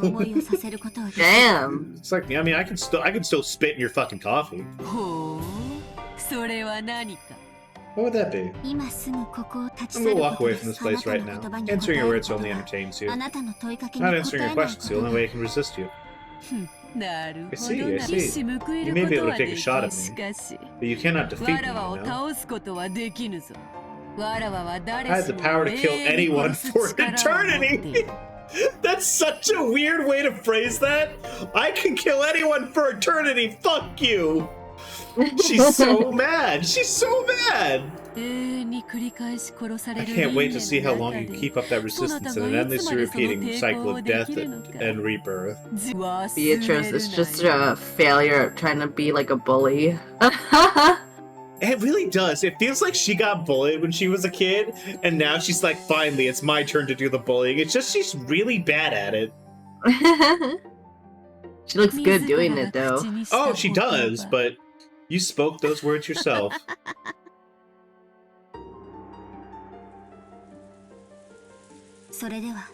Well then, if you'll excuse me. If you have any business, please call me. Jenna gave a reserved bow. She went to a stranger and faced away. That gesture, maybe she really had taken a shot back at the witch, just as Beatrice had mentioned. Because when the witch called out again, she sounded a little more quick-tempered than she had before. Canon thanked me! Oh, this is definitely her just trying to bait. Canon thanked me. Aren't you going to? Not going to thank me for giving you your day of rest. Furniture will be happy about their day of rest, but I'm a human, you see. So I have nothing to thank you for. Will that be all? You plan to receive the ring from George. Don't forget that if you do, I will abandon the promise I made with Canon, the promise that you will not be selected as a sacrifice. If there's anything further, I'll have someone else come for you. You'll excuse me. Flat out interruption. Oh, she's so bad! Oh my god, it's over. Bro, you just got so fucking shit on, Beatrice. Jesus Christ. Shannon gave no more answers, and the sound of the door closing came instead of an answer. Seems that Shannon's resistance had probably struck far more deeply into the witch than Shannon herself had thought. Even she was like, couldn't picture how mad she was. Because an expression of hatred had once again risen to Beatrice's face. Is this her expression of hatred? Just, man. She's like, I really fucked up saying that. I really fucked up. Bitch, son of a bitch. I look like a fucking asshole right now. She had made Canon submit, even though he hadn't been taken until the end. And after that, now it was Shannon who refused to submit. Now, until now, she had been easily taken in. Oh, this is interesting after all. I feel like every time she says interesting, she might as well just be admitting that she's coping. Yeah. Imagine losing a battle of temperament to a 16-year-old when you're an immortal witch. Yeah. Holy shit. She's corn cobbing. She's corn cobbing so hard right now. You're right. You're right. I suppose I'm not so old yet. This is why I'm still not tired of living after 1,000 years. Because you keep getting fucking verbally bitch slapped by 16-year-olds? I guess. Maybe she's like into it. This is a weird sadomasochism. This is why she's so into Battler. Because he's mentally 12. And they're both just like, fuck you, no fuck you! Yeah. Most fabulous time of the family conference. That was dinner. Back when Kinzo had been serious about the family conference, he had placed an extreme importance upon this dinner, for which everyone would gather for just once a year. Should the dinner not meet standards, he would take it as the deepest shame for himself as the host. He had strongly ordered Natsuki to make absolutely sure that it was one to be proud of. Because of that, she and Krause had employed Goda, who had confidence in his cooking abilities. As a result, they could unveil a wonderful dinner they had confidence in. Yet by that time, Kinzo had started closing himself up in the study and no longer appeared for dinner. Maybe you could call that ironic. When the main dish for tonight, calf steak, was set out, Goda began to brag about it, further exciting everyone's appetite. Oh, okay, so we're just kind of skipping over the dinner descriptions. Nope. The sauce here is Bordelaise. Of course, the red wine base I had used was excellent even among those made in Bordeaux. But in addition, I prepared an original blend of this house. A blend of choice alcohols from around the world to further deepen the taste. The sauce will be exclusive to this year. It will be greatly pleased me if you were to enjoy yourself. Isn't that wonderful? However, isn't Bordelaise sauce common to French cooking? It almost seems like using alcohol from outside France that is, with that is heresy. Kraus-sama, fuck yourself respectfully. Goda's so tall. Today is the annual family conference. As a dinner for those who normally live far away, travel far from across the world to gather here together. He says the world, he just means Japan, right? Like, they're all living in Japan. I think so. I realized a sauce made from a blend of fine alcohols from across the world would normally never meet would be most fitting. So I had them specially prepared. Wonderful! A truly wonderful cook, that's what you are. Food and medicine work twice as well if you advertise it right. Hideyoshi! I love you, Hideyoshi. It's twice as delicious as normal food, and the advertising makes it twice as good again. The taste keeps doubling and doubling.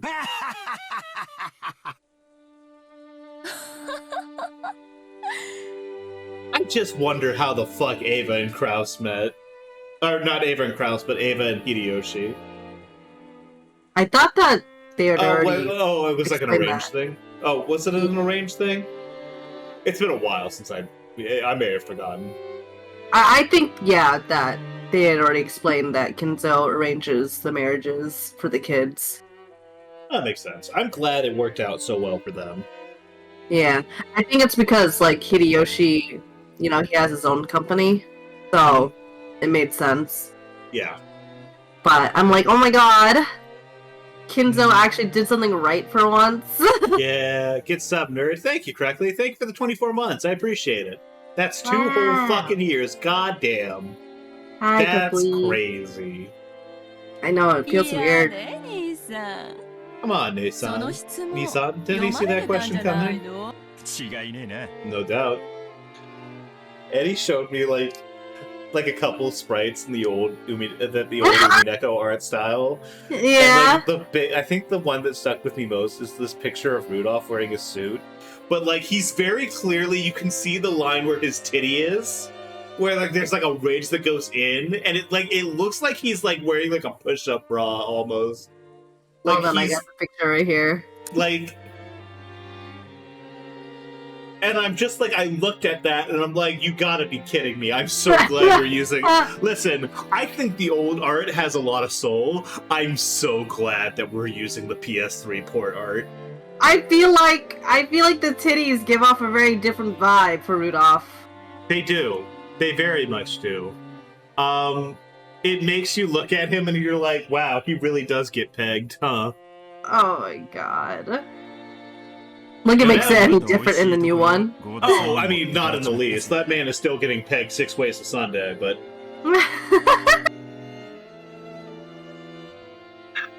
No doubt, you let Goda-san run right off with your moment. That's so. I just thought there might be some people here who didn't notice that today's food was in the French style. Just now, Eva said that not using butter was a virtue, but that's the Spanish style. Damn. Well, I guess they do share a border, right? It's not what I meant. Will you please not take a part of the conversation out of context to misquote me? It's a very delicious sauce. Goda-san, you certainly are wonderful. It's a great honor to receive your praise. This is all thanks to Madame's habitual guidance. No, it was all Goda's idea. I only listened to the recipe and approved of it. Rosa doesn't deserve tasty food, I agree. It looks like the True. siblings quickly got into a loud argument about something as trivial as the sauce, but for the most part, dinner proceeded peacefully. However, the thing that they all wanted to ask about smoldered inside each of their hearts, and that was the visitor, the 19th person, the Golden Witch. In reality, Ava, Rudolph, and Kyrie were on alert during dinner.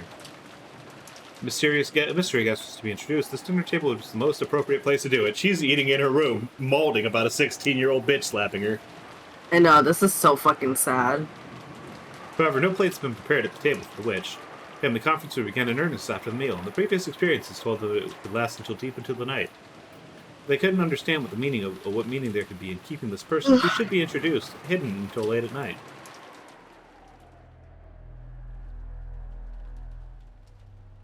So Ava, Rudolph, and Kyrie started to suspect something. The guest might actually be unknown to Kraus as well. She wasn't a saboteur caused by Kraus to give him an advantage in the inheritance problem. They should probably speak frankly to Kraus beforehand and create a common front to resist anything disadvantageous to the four siblings. She was Kinzo's saboteur, whose purpose was to keep the inheritance from being handed over to the four siblings. The enmity between Kraus and the other siblings could be nothing more than a weak point that benefited the enemy. Well then, please enjoy at your leisure. With the table set and cuisine explained, Goda tried to leave the room, but Kyrie called him to stop with a small voice. Yes, Kyrie-sama. What is it? ごめんなさい。 I'm sorry. 今日はお客様 I が thought there いら was っ a しゃっ guest てる here と思ったん today. だけ Will we ど。 not be seeing her at dinner? She had thought she'd said it nonchalantly, but unfortunately it reached the ears of Natsu, who was sitting in the next seat. Girl! Bitch, Oh, you did that on purpose. did you? Did you? Were you really thinking, Kyrie? Kyrie is so smart, but also so stupid. Yeah, All she thinks about is chessboard. it's true. It seems Natsu had heard it to mean, even though they're a guest here today, won't the host be coming to dinner? In other words, that Kyrie had asked whether Kinzo was coming to 当 dinner. 主様は体調 The が head's 優れ condition ら is れま not せん good, の so で、 he said that he お would 部 take 屋 his で dinner 食 at 事 the を主 study. 人が初めに The そう husband 説明い explained た that し at the ました beginning. が、 Is there 何 something? かごめんなさい。 I'm そう sorry. じゃないの。 That's not what I meant. In an instant, Kyrie realized that Natsu's reaction from Natsu's reaction to this unknown visitor was also unknown to Kraus and his wife. And what that meant, on the chessboard placed inside Kyrie's mind, she could feel the arrangement of pieces changing, making loud clattering noises. All she thinks about is chessboard. This bitch. Guess. Yeah, It seemed the he battler, who would was love sitting to next to meet them. Natsu, had heard Kyrie's words without misunderstanding them. And he let out a wild voice, questioning who else could have been invited to today's family's conference. Thanks to that voice, the uncomfortable feeling in the siblings' chest suddenly exploded. Sorry, Battler, you accidentally set off the bomb. Yeah, let's go. Everyone looked at Goda at the same time. Judging by their appearances, it was obvious that no one here had invited that mystery woman. For an instant, Goda was startled to find everyone's gaze gathered on him, but because of his naturally vain personality, this actually gave him a feeling of superiority. He's This guy. stupid. Therefore, he answered in an extremely calm and graceful Hi. manner. Yes, she wanted to eat alone in the VIP room, so her food was carried over there. Therefore, Goda's extremely graceful and reasonable response made it obvious to everyone that a 19th person, a visitor, existed. Oh no! Battler! She's real! What will you do? Uh-oh. You don't even know that you have to prove that this lady isn't real, but you have to prove that this lady isn't real. 貴賓室 The VIP room, the guest. 何の 誰 What の and who 話 are で you すか talking about? Natsu's words echo with the question that everyone who didn't know about the wisdom of the Golden Witch was thinking. Goda was slightly disoriented, as though he hadn't remotely expected to be questioned by Natsu. That honored guest had been spoken of so stringently. He hadn't imagined that Kraus and his wife might not have known. It is Beatrice-sama. Maria's like, yeah! Yes, let's go.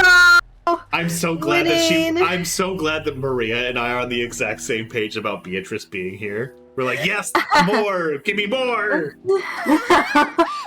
See?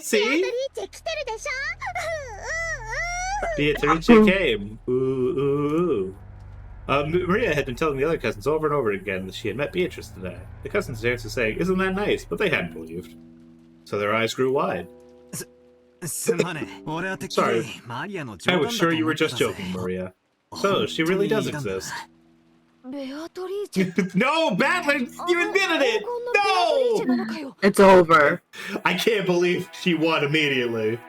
Yeah. Wait, Beatrice, you mean that Beatrice of the gold?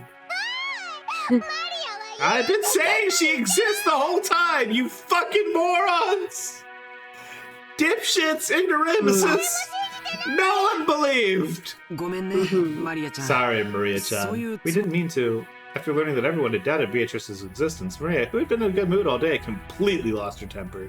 George, who was sitting next to her, tried frantically to calm her. Goda, is that another bit of dinner entertainment? Quite a good performance. You're so stupid. Drop the act. You called her, right? For real? Oh, I haven't gotten the... is that not working for some reason? For real? For real? Did you hear that? No. I mean, you're not streaming OBS, right? Yeah, I'm not. I heard it. Okay, maybe it's just not being monitored by myself. For Weird. real? For real? Called? Called who? From where? Let's have a clear answer. Who is that? Surely you aren't going to try to tell us that it really is Beatrice from the portrait, right? I don't have a clue who you people are talking about. Goda, is this seriously not a joke? I love how he's like actually like, what the fuck is going on? I love it. I love him being the last person in the room to find out. Mhm. I was just ordered by It feels Genji-san. Genji. Call Genji. Now. When Natsuki yelled, Goda shot out into the hallway. The sound of the door being thrown open at the same time triggered a sudden uproar around the dinner table. So you say you don't know either, Aniki. Who called her? Was it Dad? I don't know anything about this. It seems that you people believe that I have been pulling the strings behind the scenes, but that's a huge misunderstanding. Calm down, Kraus-Nisan. We aren't in the stage where we can sound each other out anymore. If you're saying that you don't know who the mystery person is either, the situation becomes ridiculous. Hideyoshi-san, won't you be a little more discreet with your words? My husband would not invite unnecessary people to the family conference. Honestly, what are you people talking about? Are you saying that the witch of the portrait has broken out of her frame and appeared? There's no way anyone has actually met this witch. I met her. Ava and Rudolph nodded at Rose's proclamation. I met her too! Uncle Kraus, believe! This is like the weirdest. This is the weirdest thing ever because like Maria talking to Kraus feels wrong. Yeah, I don't even remember them ever interacting. like I feel like there's like a spectrum of like most likely to interact with the adults on the cousin side, and like most likely to interact with the children on the adult side, and like Maria and like Kraus are on like polar opposite ends from each other. Like they are the least likely to interact out of all of them. Yeah, I just it is a bit funny. Mm. Believe Mama.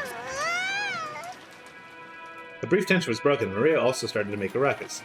The room was now chaotic.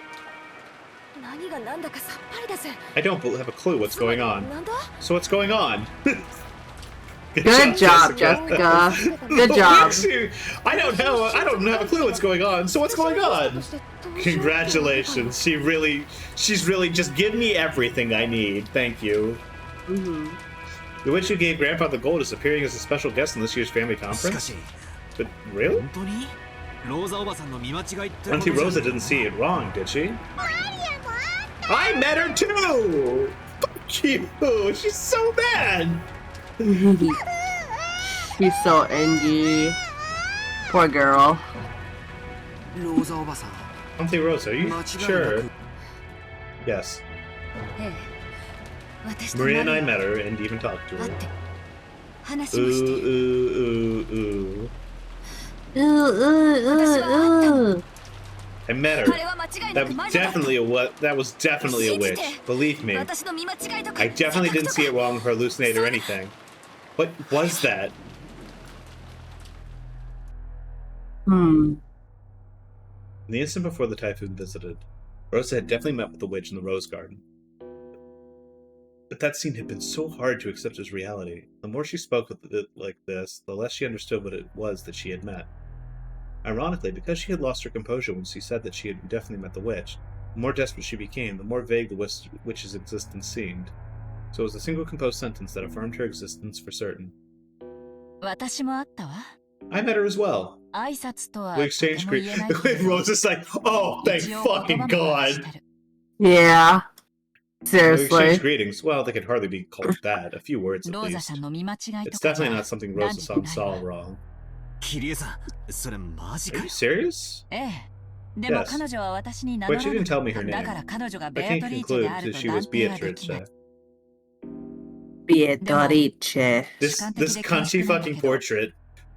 I just, know. I feel like they kind of did her dirty compared to the other portrait, though. I'm not gonna lie.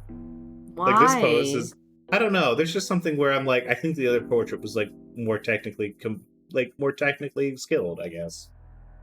I feel like this one was kind of like someone painted This this in a does hurry. feel like a with it. sketch. This does feel Like- like a sketch. Like, yeah, this is like a sketch someone did because like they saw her coming in the new outfit. It's like, ah, shit, I gotta update it. Like they were Mhm. doing it in a rush. To be fair, Yeah. Bito made this one. She isn't known as a painter. All right, fair. 私は However, 年間ホー sorry ル if で this is 彼女に会っ subjective, た but か I ら believe I met her in the 肖 entrance 像画 hall. と顔を見比べることができた。 I was able to compare her face with that of the 私は portrait. 第一印 My 象で first impression was that 彼 she 女 was こそが undoubtedly the この portrait 肖像 subject. あくまでも主 This 観 is all よ。 just subjective, remember. そんなことはありえま That せん。 isn't possible. 第一、 In そ the の first 女 place, は where did ど that こから woman やって come きた from? 今日の船は The only 皆さん boat の today was the 送迎 round のた trip めの journey 便 of the が one 往 that 復した escorted だけ you で all す。 here. その船に乗ってい Was た she のですか？ was she riding on that boat? それを言われる Admit, that's a bit of a weak spot. Of course, I have no memory of such a woman getting off the boat with us. あら、そう？ Oh, is it 私 really? たちの乗って How き can you た prove 船 that there 以 wasn't a 外 boat に other 船は than the one な that い we って rode ど on? う？できないわ。 You 来 can't. なかったわ。 You can't 証 prove 明 one できない didn't。come. Ava, come on. Aren't you guys supposed to be working together right now? Why are you fucking doing this? 道理だな。 She loves to That's cause right. drama. 証明できる。 You can prove that it 来たのを came. 見たやつが Someone who 見たと言えばい saw い。 someone who saw it just has to し say かし so. But 来 you な can't い prove は that it 証明 didn't できる。 come. 全員が来ない。 Even 見 if てない everyone says that it ところ didn't で come, they didn't see it. You can't deny that it could have come secretly. It's that thing they call the devil's proof. It's easy to prove that a devil exists. All you have to do is meet a devil. But it's impossible to prove that devils don't exist. Just because no one has ever met a devil doesn't mean that you can deny the possibility that they're just hiding away somewhere that humans can't go. You can't deny the existence of aliens for exactly the same reasons. Until humanity searches the whole of space and can show perfectly that aliens don't exist, you can't be sure that they don't. And it's definitely impossible for us to ever check the entirety of space for the existence of aliens. Therefore, while there may be a number of ways to prove that aliens do exist, it is impossible for us to show proof that denies their existence. Yeah, I mean, it's absence of evidence versus evidence of absence, right? Mm-hmm. となれば、僕た In ちが that 乗って case, きた we 船 could 以 just 外 be の船 wasting で our 来た time かどうか discussing なん whether or て not a boat separate from 議 the 論 one し we ても rode in on 無駄 came to the 僕た island. ちと一緒 She の wasn't 船 on the に boat それ with だ us. けが That 事 much is 実 a で fact, and she must have visited それ this 以外の island through 方法 some で other means. そうね。 That's どうやっ right. て来たかなん There may て。 be no need to discuss 議 how 論 she 肝 came 心な here. のは、 The 現に essential この point 屋 is 敷 that に she いるなん actually is in て this mansion now. I 私 just た feel ち like と having 晩餐 dinner を with 共に us. する気がないという事実よ。整理しよう。 Let's 今こ review. の島には Right now, there's another guest in 後宮 town 家 other than 18 the 人以 18 外 of the に Shinomiya そして family. そいつは And that guest is, 兄貴 and も that is a guest that even 夏日 Anaki and Natsuhime 知らない don't know 客だって about, んだ。 right? 知りません。 I don't 何 know. の話だ I か don't も know わか what り you're ません。 talking お about. 前は少し黙っていなさい Shut the fuck up! 頭痛に He Your headache will sucks! begin was he sucks so bad. Like, I think he's somehow like the worst of all the siblings, which is crazy when Ava's there. Mhm. Like that's like insane. I know. 妻の言う通りだ It is as my wife 私に says. はお前た I ちが have 何 no の idea what you 話 people を have して been いる talking のか about さ up until now. じゃあ答え And は there 一 can only つし be か one ない answer. わ。お父様が呼 Father んだの called her. よ。今日の親族 For 会 today's 議のため family に。 conference. 親族会 For 議 the family だ conference? から何の And た for めに what reason? そんなの知ら I ないわ don't よ。 know. 兄さんが知ってたら、それを Dude, 問い Asan, たいわ that's と why 思ってたのよ。 that's why I thought I questioned you. ええわ予算 When か Rosa is there, that's true. That's true, Dagger. You're right. Shit.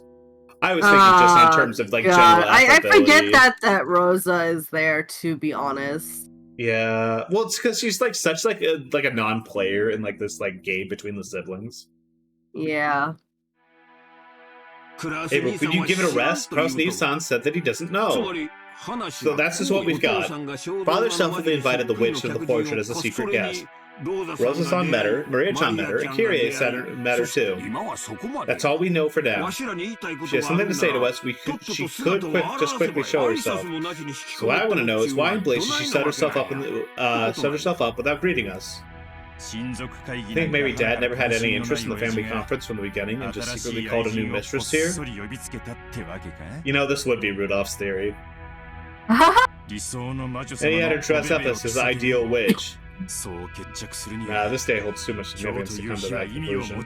There can only be one reason. To join in on the family conference. She wants to claim some right to father's inheritance. Preposterous. The head would never have something as filthy as a mistress. Dude. Girl. If anything, his wife was the mistress. I told you to be silent! I've been in this mansion with Father for a considerable time, and I haven't heard about this once. Let me humor you as best I can. You say Father had a hidden child with a mistress of several decades past. And Father searched her out and called her here today. Is that what you want to say? Dear, Father would never have something like that. It's really crazy to me that like Natsuki is like the biggest Kinzo stan among the family. I know, she's not even blood related. She's so desperate for any scrap of approval. Feels bad. This is Krause's fault. Krause, you're such a fucking terrible husband. To waste the noble blood of the Ushiromiya family on a mistress. That is nothing more than a few people saying they saw something. It's obviously a fantasy, a delusion, a daydream. Dude, it's 3 independent sources, even with one being Maria. Are you all taking part in some kind of act to entrap my husband? Wow, I can't believe entrapment's even in this game. What act? If anyone's acting, it's you! Wait it, Anaki. She said it in a slightly reckless way, but what Natsuki said is correct. Kirie saw it, but I did not. Neither did you, Anaki. Well, Rosa did. However, that means she exists. Because there's someone who can prove she exists, we can directly conclude that she exists. Yay! What a fucking sentence. What an awful fucking sentence. However, that means she exists. Because there is someone who can prove that she exists, we can directly conclude that she exists. Awful. Awful sentence. Awful sentence that is designed to hurt people. Yes. I get a feeling we're going to get a lot more of these sentences before we're done. It's the opposite pattern of the devil's proof. And I want to meet her too. I want to ask her directly what kind of business she has with the Ushiromiya family. Yeah, just store the VIP room, you fucking Nimrods! I agree with you on that. I truly wish to inquire as to what business she has under Okanjima. Act like you don't know. Ava, come the fuck on! She's after one thing, father's inheritance. We should form a forward-looking strategy with a lawyer knowledgeable of inheritance issues. If the mistress claims the same rights as the mother, then our shares will be cut right in half. Wait a second, everyone. Genji-san will come very soon. He knows everything. I'm sure he'll answer our questions. Until then, let's start talking about this. Don't you have the fucking letter? Come now, kids. Sorry, but we adults have to start talking about something a little complicated. Go back to the guest house. Rosa yelled at the children, slightly emotional. The children didn't understand why they were suddenly being yelled at now, but even the rest came to the same realization as Rosa after the delay. With no dinner. They didn't even have a chance to eat. They were talking so grandly about the filthy topic of inheritance in front of their children. There's no way they want their children to remain here, so they all immediately agreed with Rosa's plan. That's right, just as Rosa's son says. George, take all the cousins, go back to the guest house. You all play nice together, you hear? George, do as you're told. Take your cousins and leave right now. Wait a second, Mother, we haven't even finished eating yet. We still haven't had dessert. We will have Goda-san carry dessert to the guest house. So leave. Jiska, from here on, the adults will be talking together. Go. Fine, even though it's only half eaten. Guess I'm not going to be the only exception. Thank you for understanding, Pat. But you're lucky, you know. Why? I'd want to leave if I could. I really love the relationship that Kyrie and Battler have. Like, even if it turns out that, like, his dad is, like, a turbo bastard, I really like that they're, like, amicable. Mm-hmm. I bet you would. I'll let you adults enjoy your family chat about the inheritance. I will also leave my seat. I'm not dealing with this shit. Appears I have no place here tonight. Nanjo softly rose from his seat. He'd been calmly watching the whole discussion from his seat at the farthest corner of the table without pointlessly interrupting. His reaction was very adult, like a calm old gentleman. When Nanjo rose from his seat, it urged on the other people who were supposed to leave. The children rose noisily from their seats. A commotion was heard in the hallways. The servants returned. I apologize for taking so long. I called Genji. I was checking to see that all the doors and windows were shut, so it took me some time. My apologies. Come, children to the guest house. Oda-san, I'm very sorry, but could you carry the desserts for the children to the guest house? I see. Is that what you wish? Seems like Goto did not appreciate that the dinner he had worked so hard on was going to be interrupted like this.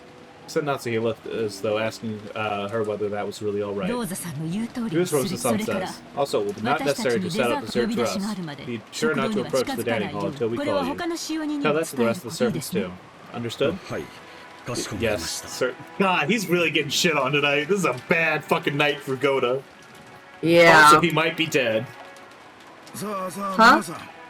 He might be dead later. Yeah. Come, everyone. Shall we go?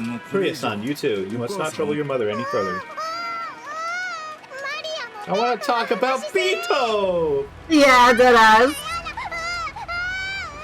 Maria-chan, will you tell us about Beatrice in the guest house? I really want to hear about the wish. Okay? Ooh. You're really good, George Nissan. I never would have thought about engaging with the autistic child's hyperfixation. That's crazy. I'd have been like, no, they're talking about it here right now. Are you sure you don't have kids? You're too used to this. Rita's mood was completely back to normal at George's words. Even she took the initiative in hurrying everyone to go to the guest house. It looked like Goto didn't like being kicked out himself, but he was unable to disobey Natsu and left the room with Batman and the rest, closing the door. You owe some business with me. Yes, we do.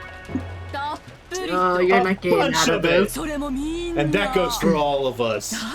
So much that we almost want to draw lots to see who asks draw lots to see who asks the first question, Lord. Though I believe that no matter who draws the first winning lot, the first question would be the same. No doubt. Genji-san, answer us honestly. This woman called Beatrice in the VIP right now. Who is she?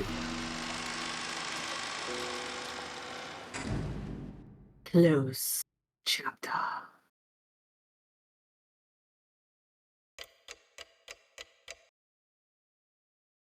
Well, 2 hours until death start. Oh, shit. Hideyoshi's claim that advertising double the taste is apparently right. The kids Nanjo, who had been chased out of the guest house, gathered in the cousin's room, were eating the cake that Kumasawa had brought there for dessert. It was both wonderful and high class, with lavish amounts of cream and decorated deliciously with fruits. But even though it was delicious, for some reason it didn't taste quite as good. Without Goto-san's advertising, it doesn't taste nearly as good. Good frickin' luck asking Kumasawa's Bachan for advertising. She'll just say it's made out of mackerel. What? Really? Oh, I love you, Maria. You can make cake from mackerel? Kumasawa-san, don't do it! No! Oh, goodness, yes, this cake too. If you mix the squeezed juice of a mackerel in with the flour and eggs and bake it up, it comes out all fluffy. No, don't tell her that! She's gonna take it seriously and then she's gonna tell all of her classmates. That would be incredible if true. Maybe mackerel cake will show up on the new menu at Father's stores. Because mackerel is full of nutrients and has a healthy image. It can be really popular with women and old people. But I'm not going to get anywhere near it. Girls won't eat anything that weird. Even old people would wish to decline. I love Nacho's just there! I love that Nacho's hanging out with everybody! He's just like, I'm hanging with the kids tonight. Fuck it. Everyone's weird. Everyone's fucking awful tonight. He could have just turned his ass back around and went to go hang out with Kinzo, but even he's like, fuck that. When he said, like, well, even Kinzo was like, don't, sorry, last time, bye.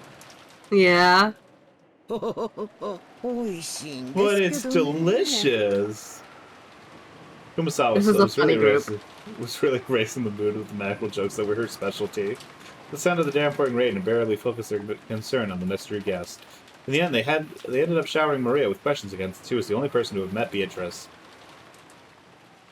Hour of darkness. It's Maria's time to go off. I never believed that a story was true. The way you say that, it sounds as this wasn't the first time you heard that Maria was meeting a witch, even if you didn't believe it. Yeah, that was pretty typical fairy tale for people of that imaginative age. Exists! Beatrice exists! I love how We get it, girls! every year when we come to the family gathering conference, I see her we play together! What do you love? That's right. Though Beatrice-sama doesn't usually show herself, I hear that she sometimes unexpectedly appears before honest people with clean hearts to play pranks. It's just so much better, right? Yeah. Beatrice was the name of a woman referred to as being in the fairy tale about the Rokenjima witch. Because the families and the servants publicly accepted the image of the witch with Kinzo's delusion to keep him in a good mood, became established as a Rokenjima fairy tale, or maybe a ghost story. Give me 1 second. I'm gonna get some water. I am quickly Hydrate. I'm doing a lot of talking. I'm gonna take a sip too. Everyone in the chat, take a sip.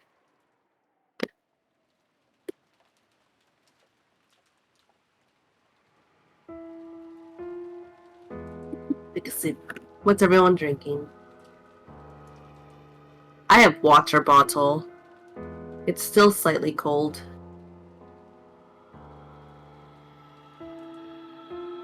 Unsweetened tea.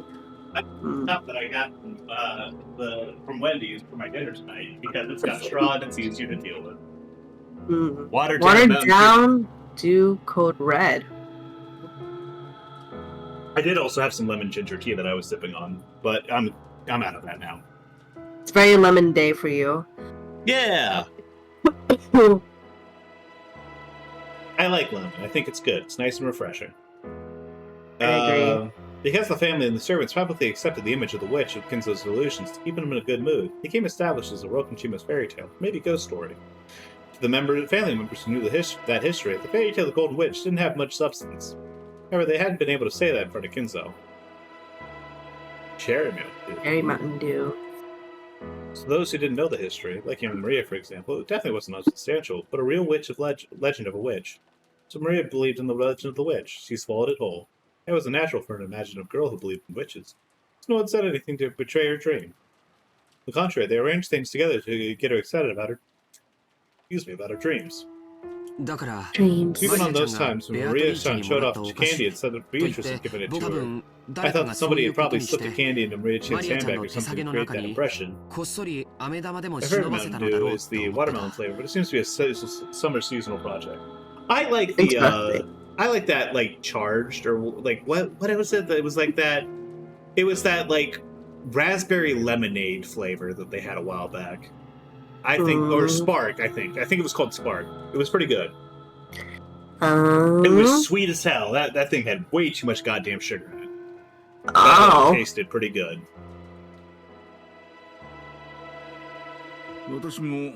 I've also put on such performances on a few occasions in the past, secretly placing sweets somewhere for her. Aw, Nanjo. Probably Kumasawa-san too. No, I expect all the servants in all the Ishirome family have done it once or twice. So if we'll make a small innocent kid happy, we sometimes plan it together and plan some sweets. We'll place some sweets somewhere. In that case, I bet you do that kind of thing all the time, right, George Haneke? He's like, I've never done it once. Who knows? Who knows? Admitting that would probably be unrefined. George admitted it while being extremely worried that Maria didn't find out. In other words, it's kind of like Santa Claus. Protect kids' dreams, the parents plot together and lie, setting presents at the bedside of the children fast asleep. I mean, you do want to protect kids' dreams. As for me, I obviously found out that Santa didn't exist a long time ago. But it was okay not to wake from that dream. I'd like to have believed it my whole life. Because I know the world is tough. I'd also want to at least protect a child's untainted dreams. He's like, what do you mean Santa's not real? Fuck you! Beatrice exists. Oh goodness, certainly. Beatrice-sama does exist, you know? Some time ago, when I was trying mackerel to make some black tea, all of a sudden. まあつまり Yeah, that's basically how it だ went. ったはずなん At だ least that's how we thought it went. つまり To sum up, she's a witch that supposedly no one believed in except for Maria. 少し Those 言葉 words が don't 足りな quite い explain it. 信じてなかっ It's た not ん that じ we ゃ didn't 信じ believe. させて We あ were げ just ようと trying し to た let her believe.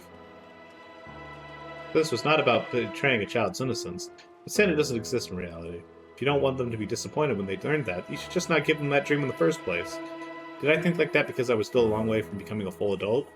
I had finally attained a level of understanding about the true form of the Rokenjima witch. The current situation that lay on an even higher level of understanding than that, and overturned all its premises. という認識だったはずの魔女 That's の what we ベアトリー believe. チェ様 That's all we が believed the witch 実 Beatrice 際に Sama to 現 be, れ but ちま then っ she た actually とそう appeared. いうことか Right. しかもだ Furthermore, judging おじ from さ our んた parents' ちの uproar, 騒 it ぎ looks を like 見 she る限 wasn't an り invited guest. どうも招かれた客でもないらしい Maria clearly doesn't give a shit about Santa. Yeah, I agree. Hmm. That sounds kind of interesting. ベアトリーチェという There's 女 actually 性 no が basis 実 to 在 say しな that a い woman named という Beatrice. 前 Well, 提は Beatrice doesn't exist. 実は I'm sure at 存在 least しない somebody out there is named Beatrice. ル Hmm. ドルフおじさんも言ってい That's た what all Kurudok 悪 called 魔の Devil's ベア Proof. トリーチェと名乗 None る of 女 us 性 knew の that a 存在 woman を calling herself 僕 Beatrice たちは existed. でもだからといってそれがベアトリーチェが実在 But す that る可 doesn't 能 mean 性 that を we 否 can 定 deny で the きるわけ possibility じ that ゃない Beatrice exists. 南條先生はじいさま I との will 付き合い admit が長い that で as す much as I love this game, sometimes all this like talking around themselves a little bit kind of gets a little bit old. Yeah, that's the Especially- unfortunate thing. Especially when it's like stuff that we have already talked about in previous like routes, like going through the same information twice. Like sure, sometimes you get a little bit Yeah. here and there that's important, but I'm like, please, please. I'm sorry. That is the game. I mean, I'm aware. I've played enough visual novels to know how this shit goes. Hmm. Dr. Doncho, you've been friends with grandfather a long time, right? Mm. 一時期 There was a period where I was questioning quite a lot クラウ about ス this さんた topic ち in に family 随分と聞 conferences, かれた like 話です Cross-san が and the others. その昔 There was the topic of whether Kinzo-san Kinzo-san may have had a mistress long ago, or even a hidden child with her. なるほどな You 親父たち see, が our parents' heads are 遺産 filled 分 with 配 the で頭がいっ distribution of ぱい his だ inheritance. そこに愛人の So it's 娘なんて blindingly のが obvious 現 that れ if ば daughter of a mistress of them would mean trouble for them. クラウスさんたちも Cross-san and the 最 rest 初は probably asked 源氏 Genji about it しかし first. 源氏 However, さん Genji は has sworn his sword 金 loyal 蔵 to さんに Kinzo-san 忠 as his 誠を right-hand 誓う man, 側近 and で is probably a more 多 trusted 分 friend of 私より Kinzo-san も than 源氏 myself. さんは多分 I imagine 何も Genji-san 語 didn't ら tell な them かったの anything. でしょうそれで次に And so they turned to me as his 古い next oldest friend, I 私の suppose. 方に話うんで結論として南 When 條 all is 先 said and 生 done, じい Dr. 様に Nacho, did grandfather have a mistress called Beatrice? Oh. He お did. りましたいえ私 No, は会 I've った never こと met her. ですが However, I've heard そう from いう女 Kinzo-san 性 that he と did have a 交際があっ relationship た with a と woman like that. 相当 He 昔 said に that she お亡くな passed り away a になら very れ long た time そうで ago. She's dead. 死んだその間に He didn't have. Did he have a child with her? それは That I don't わか know. りませんただ金蔵さんは Kinzo-san always said that she is researching how to revive Beatrice. 普通は Usually, if one loses a lover and left a child left from them, they would pour all that love onto the そっちで child. すから Therefore, we 金蔵さんとベアトリーチェ we naturally の thought that 間 there に was possible in the child between 子供はいなかった。 Kinzo-san and Beatrice. Except, only now, this cunty sketch. ってことは That makes it. それ That も makes it 悪 devil's 魔の proof as 証明に well. なっちまうななるぜ It 愛 does. 人との間 It's に impossible to 子供 prove が that い he なかった didn't have a child with his 現 mistress. にこうして現れた So んで now しょ that she's actually appeared, we have to assume that he did. 少し That's a 暴 bit 力 of 的 a な rushed 議論 argument. で後ろ宮家の遺 It's 産 more 問題で realistic that トラ someone ブル caught が wind of 生 the じてい trouble る of こ the とを知 Shiromiya って family 何 inheritance 者かが issue, おじい found さ out ま about の大 grandfather's 昔の愛 relationship 人 with the 関係を mistress そ long れを ago, 装っ and て遺 impersonated 産 her, 問題に食い trying to 込も work う their と way し into て the いるとかの方 inheritance が issue. It is more 現実的に realistic. はしかし However, we can't 本当 deny に the 彼女 possibility が that 隠し she 子で really is a hidden しかも child その上 who lived in じい isolation, 様に forgotten by 顧みられなく grandfather, て who's returned for 孤 revenge, 独に right? 生き復讐に帰ってきた Kinzo って can't 設 feel 定 love も for his children. 否 That's 定はで this き is ん also な very true. Kinzo-san doesn't give a shit about any of his kids. Why would that change with Maria? Or like, why was that change with Beatrice? Jesus. 復讐 Revenge? なんだよそれ The hell did that come from? ああすまんすまん Sorry. 男なんだよ I'm a guy. We like to ついつい embellish 面 things to 白 make そう them な more 方に脚 interesting. 色しちまうぜ妙なドラマのミス I've し had ろ I've seen too many weird dramas. You know what, Eddie? You know what's so good? Yeah. We've spent so long away from Battler. We've spent so goddamn long away from this man that I forgot how much I liked him. What a good character. He's been too busy napping. Normally, that would have been a light joke. But it had come with a mystery guest calling herself Beatrice, who no one had invited, had marched in on the day of the family conference, the day of the inheritance distribution discussion, even without the witch was threatening to become a bloodbath. There was no way that Battler's joke would be welcomed with laughter. It really was a big help when Nanjo laughed energetically to calm everyone down. He threw him the pity laugh.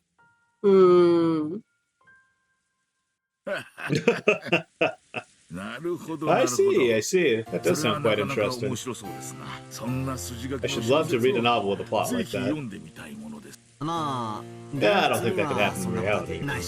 After all, right now, on this island, there's 18 people, right? If she did something weird, we could immediately restrain her. Thanks to the typhoon, she couldn't even leave the island. Basically, there's just no way she could even begin to pull off a crazy crime like that. Oh, Battler. Oh, Battler. So innocent. Sweet, sweet Battler. I agree. In a dead end without any way to escape. In a situation where everyone is suspicious of her, I don't really think she could pull off a terrifying revenge strategy like that. So imagine not. Revenge was her aim. It would have been more realistic of her to come in secret without showing herself. You don't often hear about people appearing openly for revenge except in historical plays. I really love how they're just describing like the first game, like the first chapter. They're like, yeah, you know that shit she did in the first game? That shit was fucking stupid. No, like that first, like, oh no, you wait, know, sorry, that shit would have been better. What is she doing now? This shit is stupid. Yeah, she would have just come and not shown herself like she really wanted to do this. That would be crazy for her to do this. And like the whole time, like Battler was like, my whole argument was like, you know, she doesn't really exist, and like the fact that she's not showing herself shows that she doesn't exist, and it's like Battler's the type of guy who really is just like, his argument really just depends on whatever somebody said to him last. He's just like oppositional defiant disorder. Like he just loves picking stories. He loves like getting into fights. Yep. I wouldn't be so sure about that. Revenge is based on emotion, not freaking logic. If she wants revenge so badly, she's ready to give her life for it. Then she might not be much afraid of police or the number of people, or that there's no way out. That's alright, Jessica-chan. Nothing as horrible as we imagine will happen. Clueless. Like the battle royale between our parents over the inheritance isn't horrible. You're right. Dad and Uncle Rudolph are pretty tough, and Auntie Ava's even trained in the martial arts. We'll be okay. Yeah. Jessica didn't say it, but she had vaguely noticed that her own father opposed all the other siblings regarding the inheritance. He acted like everything was good in front of the children. But when that pretense was lifted away, it was like it had been at dinner, it would become a tumultuous uproar. No, George, worse things to you than you can imagine will happen. It was only natural that Jessica, realizing that, would be frightened that her father and mother had gotten into some kind of trouble. We're about to be sacrificed for something terrifying. Seriously, George Anaki's right. Nothing's gonna happen. He's so clueless that like Shannon accepting the ring is going to cause them both to die. Like, I loved how she was like talking about it, but it was just like George is like right here, and he's just like, I wonder how he would react if you told him all that. Oh god. Even if she pretends she's a witch, what can a single human woman who can't even use magic do? Oh, Maria! No! No, not Maria! No! No, Maria! Nope. There it is. Battler, you had to fucking say it! Look what you've done. The sudden creepy laugh made all of us jump. And when we realized that this strange laugh was coming from Maria, we were shocked again. Well, that's how it is. That's your perception, isn't it, Battler? But What is? 気色悪い声で笑う Don't んじゃ laugh ねえ all ぞ creepy like バ that. トラーは You accept Beatrice's existence for now. At least you accept her as the 19th person in the cast. No! I can't believe Maria's the referee. Yep. でも But that's The all. final boss is really Maria. 19人目のベア You ト don't リー accept the チェが 19th person Beatrice as a witch, right? 突然何を言い You 出すかと思え surprised ば all of us for that. そりゃ Of course そう I だ don't. 魔女なんているわけ There's がね obviously no such thing as witches. Bro. Battler, Read I the love room. Battler. You're so cool. それを語る人間の It's 女しか impossible for her to あり be えねえ anything other than a human woman pretending to be one. あれおかしいよバトラ That ー makes no sense, それ Battler. は悪魔の That's a 証明 devil's だよ proof, you know? 魔女なんている There's わけが definitely ね no such thing as でも witches. それは That just means you never met a 魔女の witch. 存 It 在 doesn't を mean 否 that 定 you す can るこ deny とに witches はなら exist, ない right? Damn it, she's caught me in a logical そう fallacy. だな That's right. 確かにそうだ It really is 魔女 right. がい I ねえ can't を prove the 証明 witches する don't ことだ exist. し However, even if I 証明 can't は prove で it, I き can な魔 claim 女は it. いねえという I claim that witches don't ど exist. うして He's like, fuck you. Alright, little girl, you wanna fucking play? Let's play. どうして魔女は How い can you ない claim な that んて witches 証 don't 明で exist き even な though い you can't そ prove んな it? ものはいねえ Because から stuff like that doesn't exist. She's so mad. They're really girl failing in this stream. Man, witches are just getting blown out left, right, and center, huh? それで QED And that's QED. 何の証拠も Proof concluded without any evidence or 証明して無 basis. 知が棚 A 上げ classic する時の example of how 典型 ignorance shelves its 暴 problems. 力的思考 A 停止 reckless だね suspension of thought. And he's like, you're like 10. Shut the fuck up. This is a lot, yeah. He's too normal type Pokemon. He really is. となりゃ答え In は that 一 case, つだ I ぜ have one answer, 魔女側の Maria. 反 The 証 witch しか side ね has to え show って some ことだ proof of これ themselves. また悪魔の This is also 証明 part of the devil's proof. You bring 連れ one. てくりゃ話 It'll は be 早 over い quickly. この場合は In our case, this lady ベ calling アトと herself 星様 Beatrice がキラ just キラ has to 飛び散 perform るよ some うな magnificent 華麗な magic, 魔 like 法 sending を out sparkling ステッ stars キ with で her でも wand 披 or 露人 something, 間には不 and 可 show 能 us なこと something を that's やってみ impossible せ for たいこと humans, だろ right? ほら、お二人とも。 Come now, you Kumasawa-san, don't get into the crossfire on this one. Let him fight. Let him fight this child. Let him fight this 10-year-old. Come now, you two. Please settle down. Kumasawa noticed that the atmosphere between them was getting worse and tried to calm them. It seemed as though Battler quickly realized he was acting immaturely. But Maria's expression didn't loosen. She kept staring at Battler as she laughed creepily. マリアももうよせ You quit it too, 機 Maria. 嫌直そうぜ Let's get back in a good mood, alright?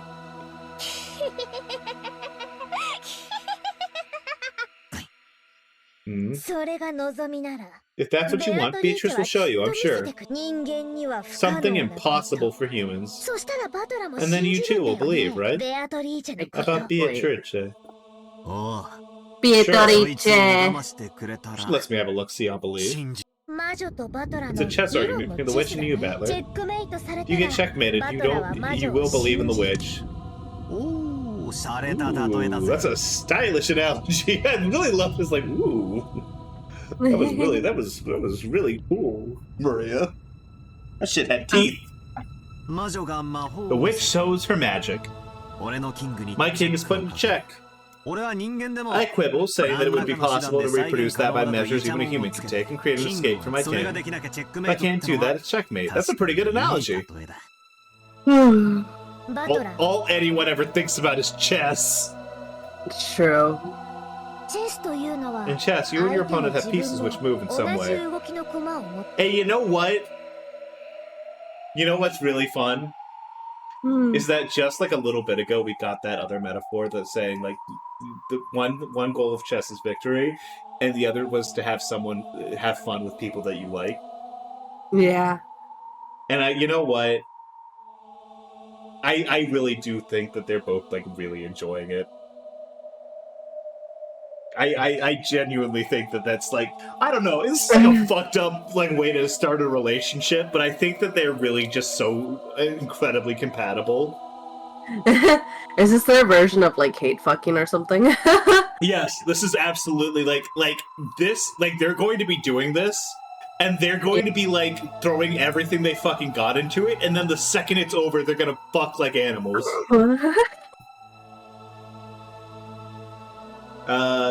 Anyways, you and your opponents have pieces which move in the same way. That's why you can read your opponent's moves. But you know what? You haven't supposed that your opponent's pieces might be able to move in much more strange ways than yours. You simply assume that since witches shouldn't exist, the movement of Beatrice's pieces will obviously be the same as your own.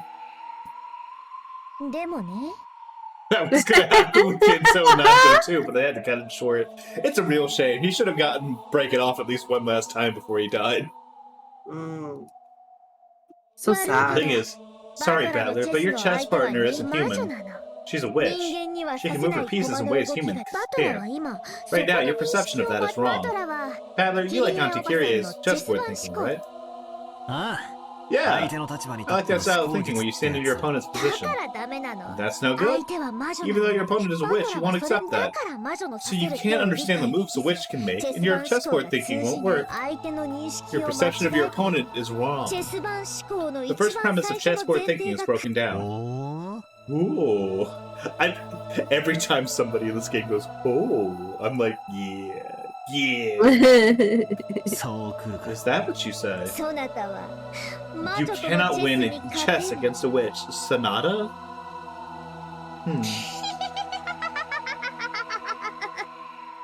You.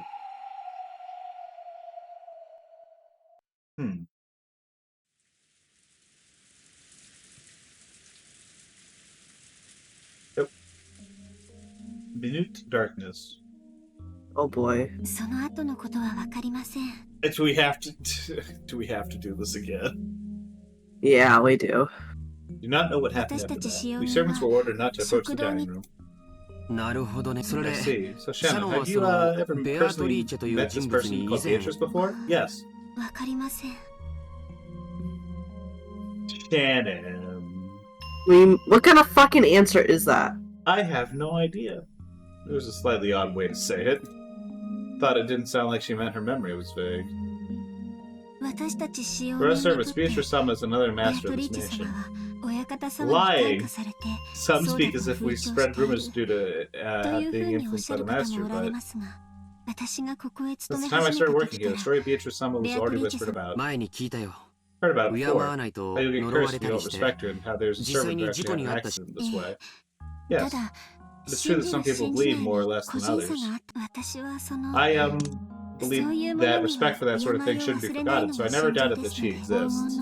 What are you I doing? I believe that I accidentally right-clicked. That an uncertain being called the Golden Witch surely existed. And that witch, whose existence was uncertain, actually showed herself and came in openly through the entrance hall. Is that what you're saying? Is that what happened? I don't know.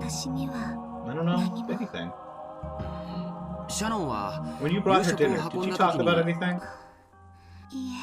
No, nothing. See, so,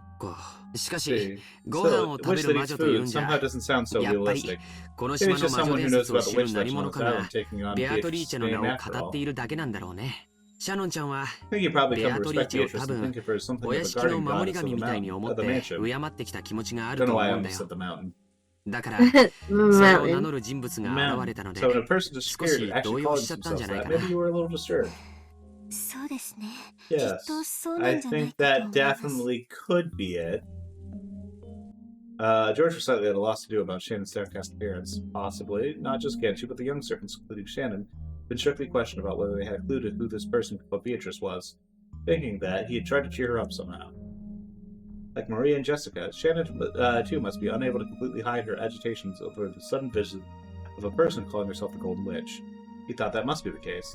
George had no way of knowing what was in Shannon's heart. Shannon was bitter and sad.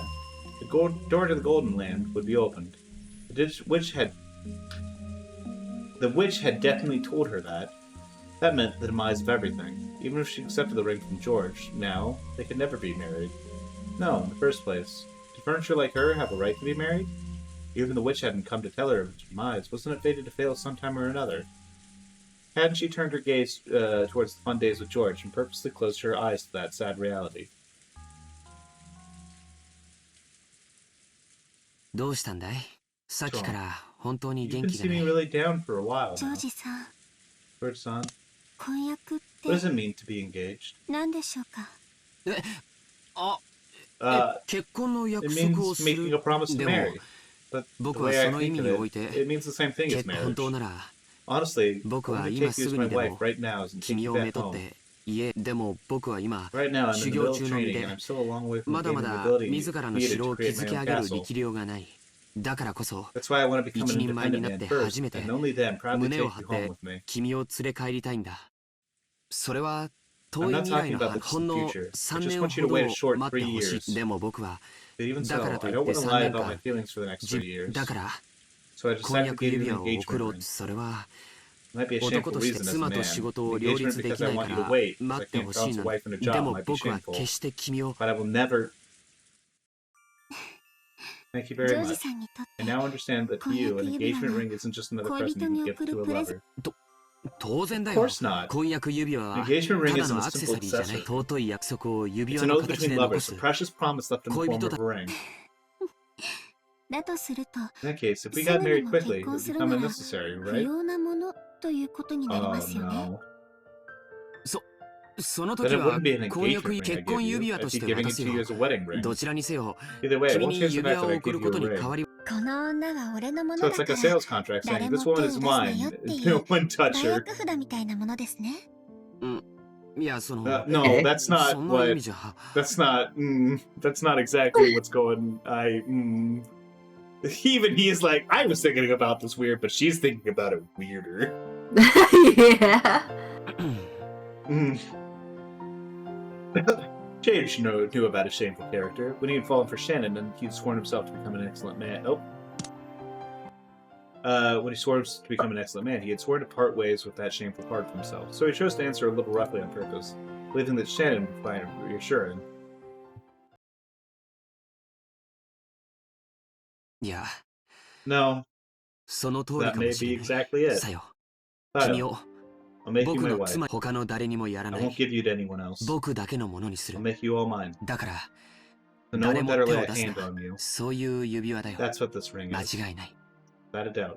ありがとうございます Thank you very much, ジョー George ジさん Son. 本当に I'm truly happy. And George Son, if this was decided by fate, if it was decided by fate, this engagement ring, but this promise would not be fulfilled, would you still give it to me? Shannon was about to ask that, but she swallowed her words. Because George had already spoken the answer. George had said it. He said to him that an engagement ring was infinitely similar to a wedding ring. Therefore, accepting George's ring had a far more sacred significance than a promise to marry. だから Which 僕 is はあえ why てこ I れ will を stop calling this an engagement. 今からこれは From now on, this 婚約 isn't じゃな an い結婚 engagement. 指輪だ It's a wedding ring. いいのでしょうか Is that alright? 神様の祝福もなく It's gonna be really. It's a real shame that like George is putting a ring on this woman's finger when her alternate personality is going to be hate fucking battler like 5 minutes from now.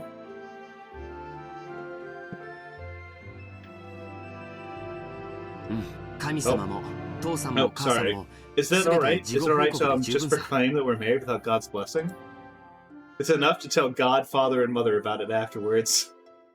僕たちが And then Cannon's gonna be doing something, whatever the fuck he's got going on with his cousin. She's just burning a fucking trail through these cousins. Goddamn. We'll declare that the two of us. Listen, I'm not letting go of this theory. I don't like. I'm gonna be holding this one in the back of my mind forever, even if it's total bullshit. Stop looking at me. We'll declare that the two of us have been joined in marriage. No one can ジョ overturn ー it. ジさん僕は I'm 一 not 時 saying の this 感情で because 言 of っ a てるんじゃない momentary 今だ emotion. けの君を見 I'm て言 not って just るんじゃ looking な at い how you are 明日 now. の君も I'm looking at how you 明 will be 後日の tomorrow, 君 the も next それこ day. そ未来の I'm even gazing at you 老後 as の you'll be 君 in すら old も見 age 据 in え the て言ってい future る as I say this. いつもジョージさん You're が always telling me 話している about こと that, で George 元 son. 気な子 About 供 how you や want to 孫 spread たち your に old 囲 age ま slowly, れて surrounded by sprightly children and grandchildren. そ Yeah, の時 at that time, an 僕 older の you will 隣 be それ beside を me. 僕は予 That's what I 告 predict. Yeah. No, what I foresee. 予言するよ必 Yes, ずその日 because は that 訪 day れ will る surely 必 come. ず Will 訪れ it ますが surely come? 信じても Is it okay for me to believe?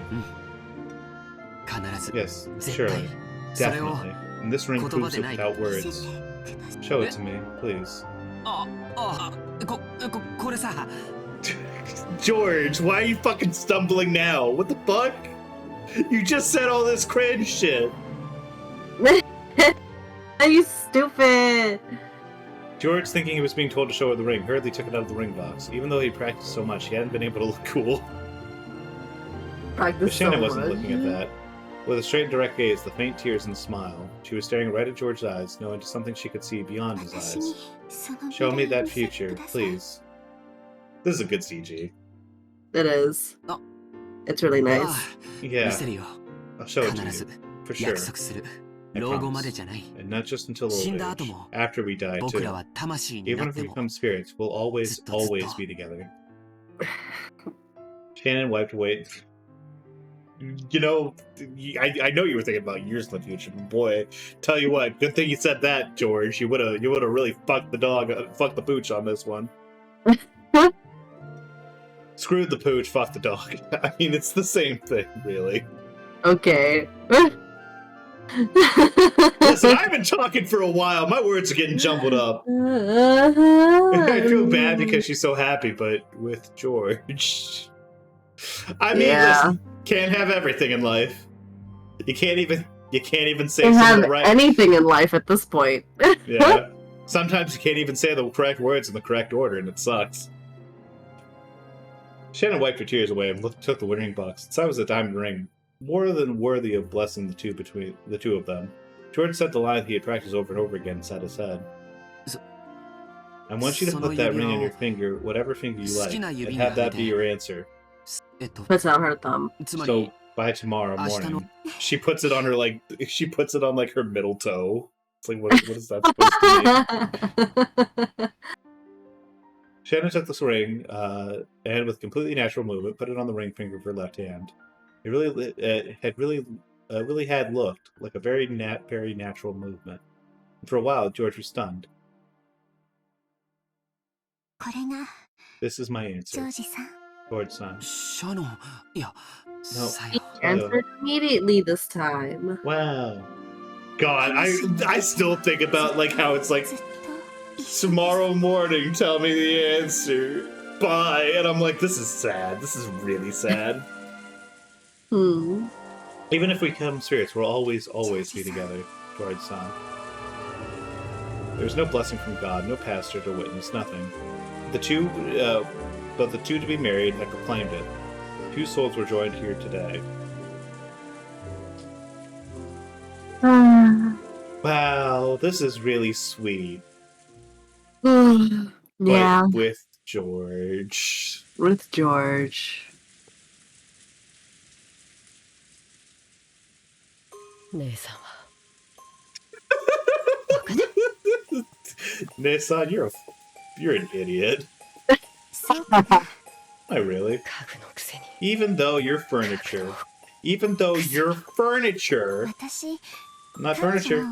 を Not anymore. 嘘だ Liar. どうして自分を騙 Why す are ん you だよ fooling 人 yourself? 間になんか絶対 You に know な that れ you な can いと never 知ってる become くせに human. 黄金鏡へ行かなき You ゃ know 人 that 間 you に can't なれな become いと human 知って unless る you く go せ to the に Golden Land. なのに So why did you ど throw う away し the て promise 黄 that 金鏡へ enabled 行け you る to go to 約 the 束を自 Golden 分で Land? 保護にそっか Oh 指 yeah. 輪を受け By 取った accepting the ら ring, that promise to ベ Beatrice アト Sama リー came チェ to 様との nothing, 約 does it? 束がご Sorry. めんねあとは Now you, me, Look, you, Monisa. George Sama, the master, each and every ジョージ one 様 of の us 親 has the 方 same 様の conditions. 23人が生贄に 13され people will be made 5人 sacrifices. しか黄金 Only 鏡が 5 will な be か invited to the Golden った Land. その一石を And you rejected one of the places お yourself. かしいね So, 未練があるのは it looks like you're the one with Kanon-kun no wondering home regrets, mitay da ne. Kanon-kun. 未練があるのは姉さん You're の the 方じゃない ones か with regrets. Aren't you, Nisa? Whatever. 婚約しちゃったんだろ You got engaged, right? 果たせない運命 Even の though 不 you 思議 knew な it が was ら a fate you would never be fulfilled. ずっとずっと I promised that we would always, always be together for eternity. 約束だからね So you know what? その瞬間 In に that instance, our eternity was 私たち completed. の永遠はたとえ Even if we 私 become たちが生贄 sacrifices, にな it's ってし already まうと completed. だからいい So の it's alright. 未練があるのは Kanon-kun, むし you're ろ the one who カノン actually 君の has 方 regrets. 私たちは We're 神なのし furniture, right? 私たちはどう No い matter う the 結果 result, に we な will ろ be うとも free. なら In that 黄 case, it 金 doesn't 鏡に matter 行け whether る we か go 行 to け the ないか Golden なん Land て or not. なのにカ And ノ yet ン you're 君 set は on 黄 going to 金 the 鏡を Golden どう Land. しても人間 You に want な to りた become いん human で no しょ matter what, ど right? うして Why? 人間になりたいからだよ Because I want to become 家 human. 具はもう嫌だ I've had enough of being ど furniture. うして Why? 僕も Wanted to Koi ga fall in shitakatta. love as well. Tears spilled forth from both of Cannon's eyes, and he お howled. 嬢様のことが I liked Milady. 好きだった After seeing Milady on that day, I started liking her even more. I'm still not. I'm sorry. You shouldn't have said, like, that day, like, on that day, because then it reminded me that you wore that coat and called her Milady in front of all of her friends. Oh, he's so fucking stupid. I love you, Canon. You're absolutely ridiculous. When I heard that Milady also liked me, I was really happy. Eddie, can you talk for a second? Oh, I can't hear you. I might not have been able to hear you for a little while. I'm muted. I'm muted. Oh, I have okay. a phone call. I'm muted. Sorry.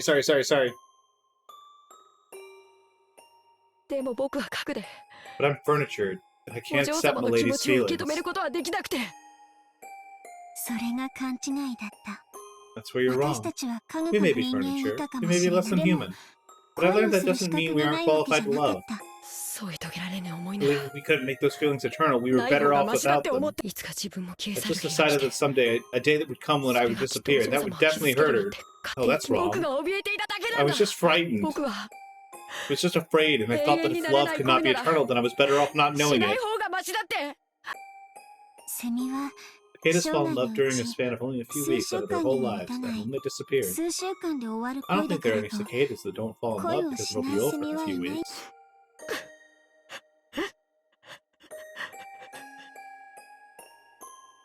Oh, wow, that was like way less intense than I anticipated based on this. Holy shit. Oh, he's squeaking.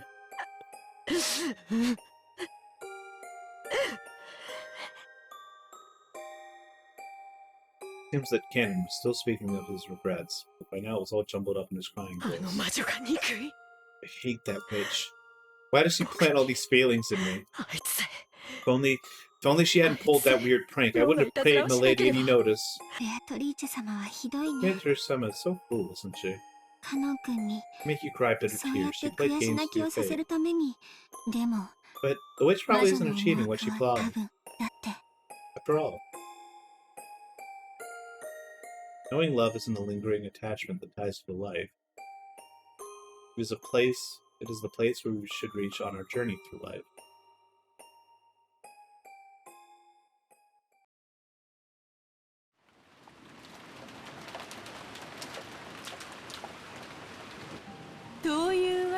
So there you have it, Canon. The promise you have worked so hard for has now come to nothing.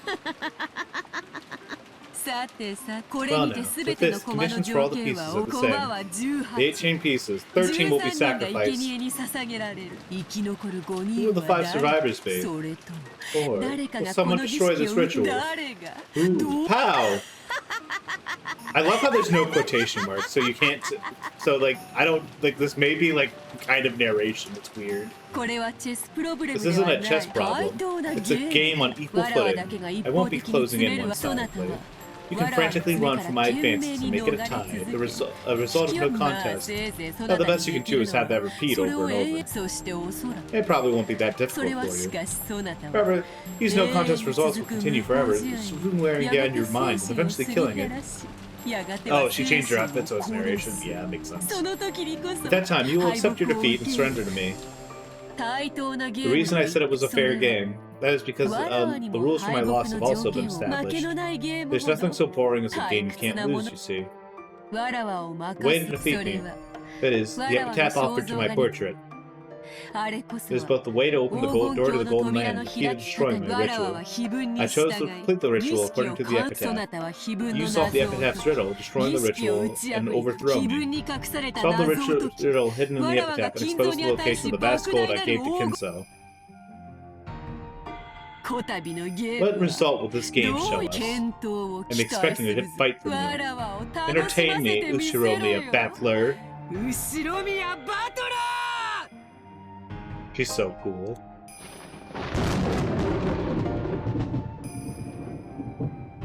He's so cool. Oh, shit! New beach, new background. There's a church? I have no objections. Natsuhi and I accept it. 信じられ I ない can't believe it. I don't want to, but that is reality, isn't it? 夏言 Natsu, 葉を少し use 選 your ぶ words more carefully. 彼女は当家の She 最 is this 高の family's 品 most 格 honored guest. わしらも We 認 accept め it る too. Oh, shit. グーの根もで There's nothing more to say. She's been fucking talking. They've been talking with her this whole time. They didn't even show it. Fuck you. Ah. 認めるわ I accept it. 一遍の文 I 句 have absolutely no complaints. まさか Can't 本当 believe that に you really. 素直に I have to honestly respect you. 私もよ Me too. すごい Incredible. 純粋に I 尊敬してる genuinely んだから respect you, so I'd have to accept 俺 it. も認めるぜ I accept it 未だ too. に信 Still じ can't なが believe ら it, but what can you do? どうし悪魔を証明しち You've まった proven devils. あんたの勝ちだ You Yes! Yes! Yes! win. What? What's going on? We're finally here.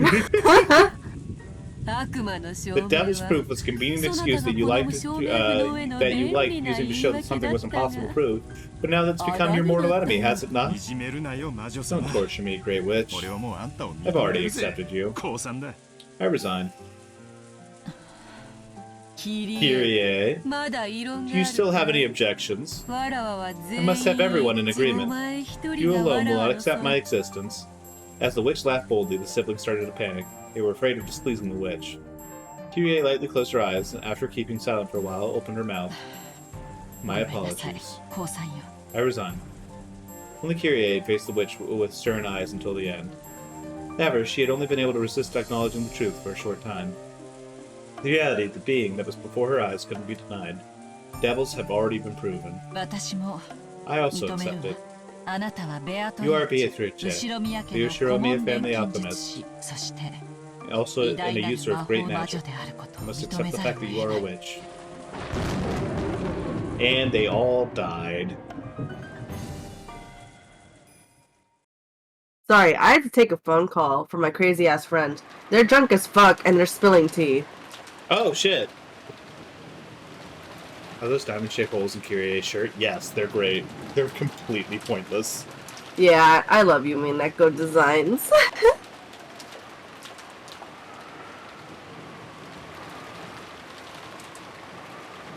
I'm really interested to see how this, like, differs. Because I really want there to be more, like...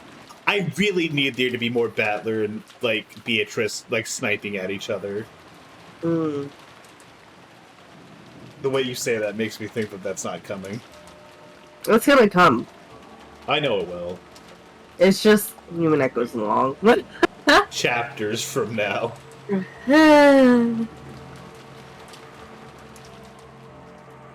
Okay, midnight. Gotcha. Yes!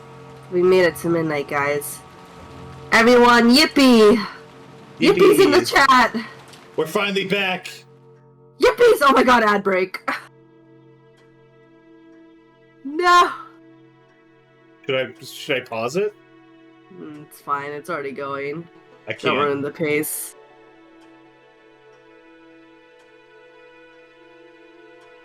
Good. For real? Thanks, Dagger. Alright, so go to Canon Genji. Maria. Maria. Different room, maybe? There was a weird wipe there.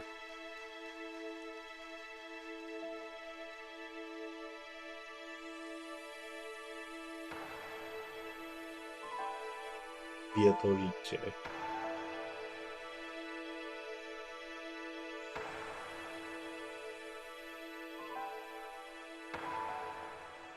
Why do you insist on having this worst portrait come up? I'm so sorry. They gotta use it!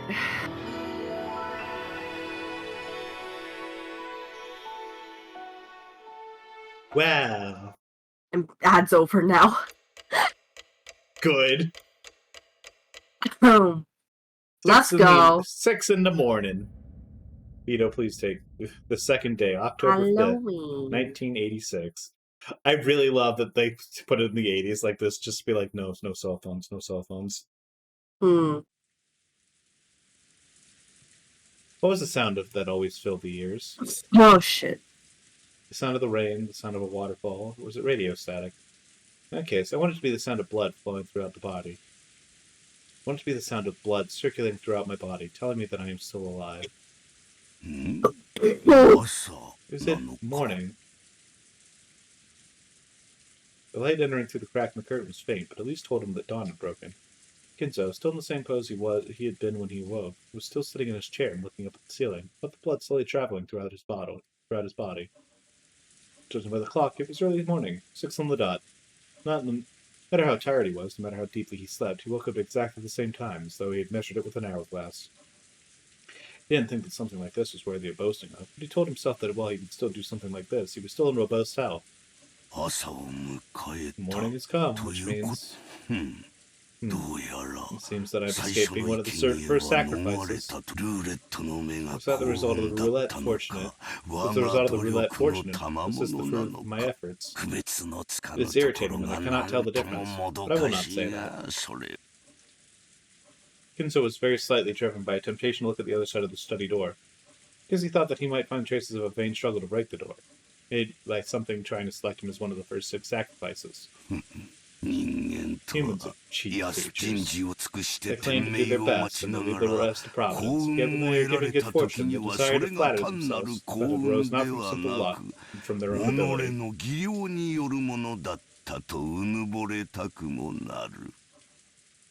So I wanted to check whether there was a wretched mark on the door. He was only human. Therefore, Kinzo did not check. He repressed the things that he wanted to do because he was human. By that, Kinzo could immerse himself in a feeling of sufficiency, as though he had become a being that surpassed humans. He was aware of human desire and forbade it. Things a human wanted to do, he resisted. This eccentric and rebellious sense had surely given him a rare genius, which must have allowed him to succeed in his exploits as he revived the Ushiromiya family once in one generation. I love how he was talking about, like, you can't let hubris, like, allow you to, like, convince you that, like, things that happened because of luck actually happened because of your own skill, and then immediately goes on to say that because of that he was a fucking genius and who managed to do all this other shit because he was so fucking smart. Like, ooh, man. Oh god. Well then, Beatrice, one of the 6 pieces you took. And what was her next move, babe? Wonder if she dies instead of Shannon. Probably. Not that he didn't get a talisman from Jessica in this timeline. She did not. Entertain me. My defense is perfect. I will not shame myself like last time. I think it's probably going to be the 6 people that were, like, with Beatrice in the church. That seems like the obvious play, right?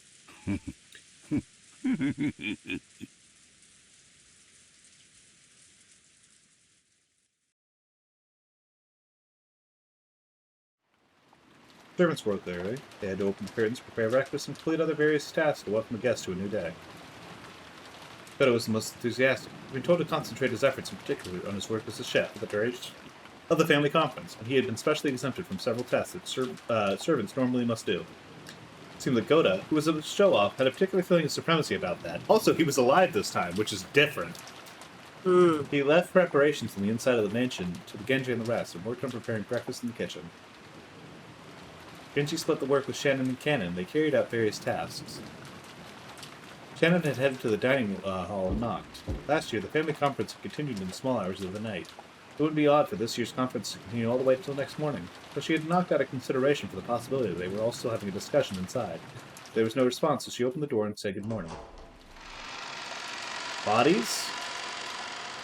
No bodies. Good morning. Is anyone there? The room was cold, and it seemed the conference had ended a long time before. On the table, there was a tea set, from which they had probably been drinking, arranged in such a way that would make it easy to clean them up. Throwing away the tea was the servant's job, so if the family was too caring and cleaned it up themselves, the servants would lose space. Therefore, just doing this much for the servants truly was a pleasing act of kindness. As she approached the table to clean it away, she noticed something that looked like a memo had been left among the cups. It had been placed together with the tea set, so naturally thinking it was a memo for the servant cleaning up, Shannon took it. Written on it was not a request, nor thanks for preparing the tea, but just a single word. Shannon looked at it blankly and read out loud. Chapel. Yep. Is there going to be a timeline in which like most of the adults live past the first night? Because like it really does seem like it's like no, they're out first constantly. A small sound kept repeating over and over. It was a sound that would ordinarily have been trivial and insignificant. I hope I stop hearing it soon. Then I could return to my doze, someone thought vaguely. But no matter how much time passed, the sound did not end. It repeated over and over.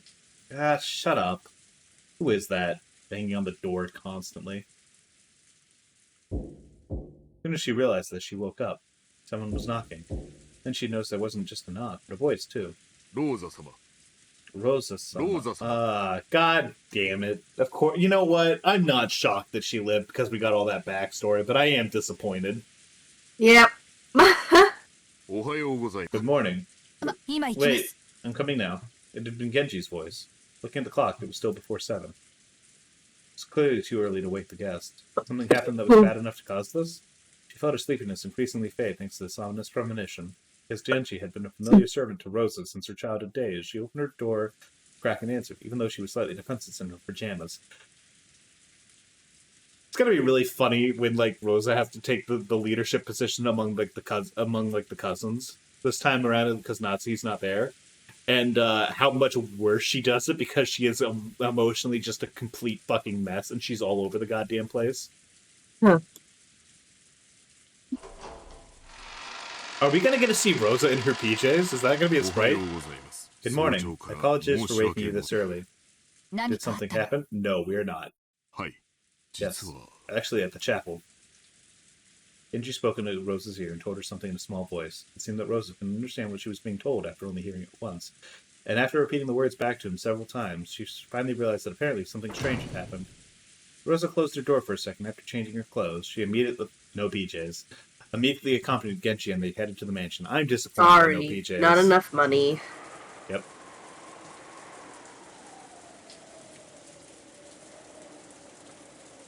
The chapel requires some explanation.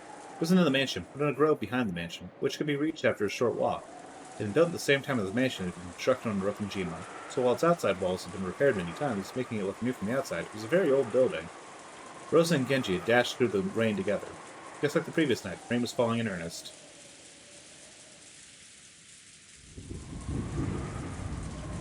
Eventually, they began to see the chapel beyond a sparse grove.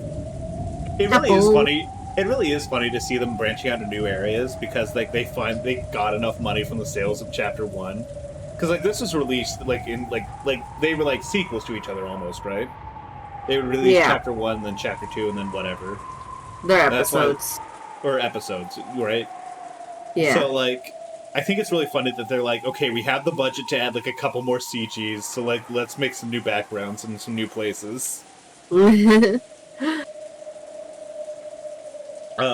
New location. If she knew, unlocked. if all she knew of it was its appearance from the outside, she might have felt like a place of dazzling beauty where a pair of young lovers might want to hold a ceremony. However, it seems that in Kinso's eyes, this was a very sacred place, and Rosa and her siblings had been harshly told not to approach it unnecessarily. So even at this age, and no matter the reason for it, she felt some guilt in approaching the chapel. Catholic guilt.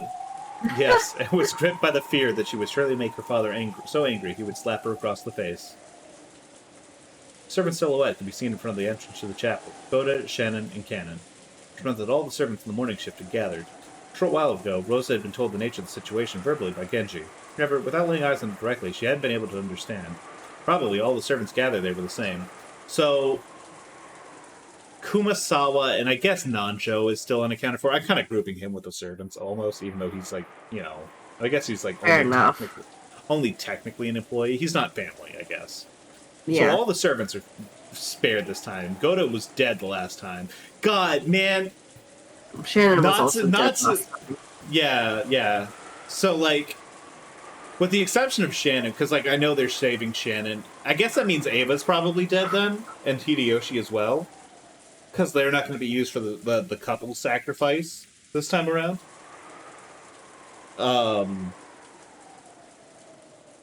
Man, it really does feel like most of the swaps are like worse. Like Rosa instead of Natsuhi, and like Goda instead of like a couple other people. I'm like, man. Yeah. Like, Shannon's fine, but probably all the literally servants gathered there were the same. Without even seeing it with their own eyes, they couldn't understand what was going on. I mean, most of... it was really just Goda's the only one that can't understand what's going on. Because on the door that was the entrance to the chapel, drawn very large with creepy, sickly paint-like substance that made one think of blood, was something like a very creepy magic circle. I love how they keep saying it's a blood-like substance. Like, no one is ever just like, it's fucking blood. Calm the fuck down. No one's tasted it. Give me 1 second. I'm gonna go hit the restroom before we discover who the victims are. Enjoy the cliffhanger. I will be right back. Yippee! Dabby doop bop bop. Dabby doop bop bop. Dibby doop bop bop. Skibby doo doo doo doo boop. Wah wah wah wah wah. Wah wah wah wah wah.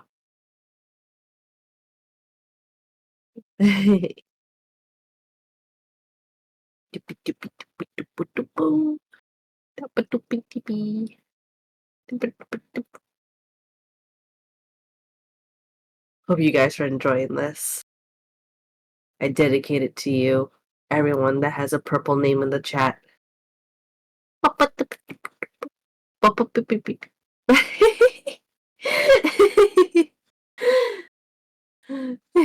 You feel bad about Kirie dying? Yeah, it does. Like, Kirie and Natsuhi are like, they just like married into the family. And Hideyoshi too. You just kind of like, oh my god, they don't know what they signed up for when they decide to marry into this family.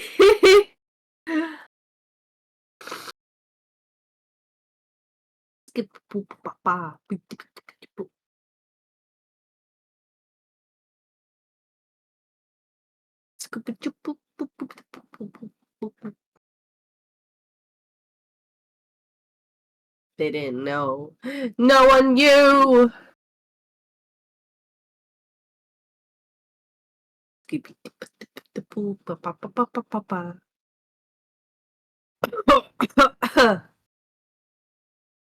feel good. Yep. I might also go use the restroom. Actually. But I'll wait until that's back. So I can keep you guys company.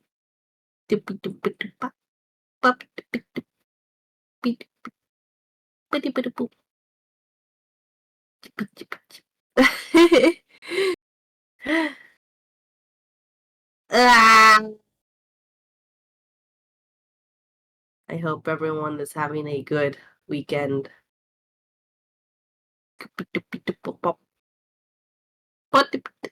Yeah. Umi. Good little Umi. I want to animate.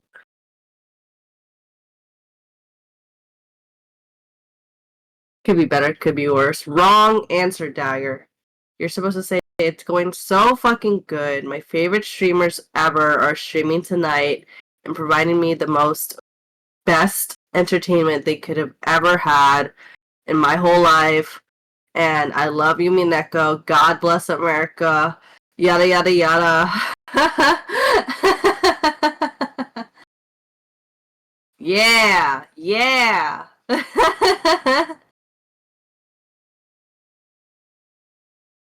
Exactly.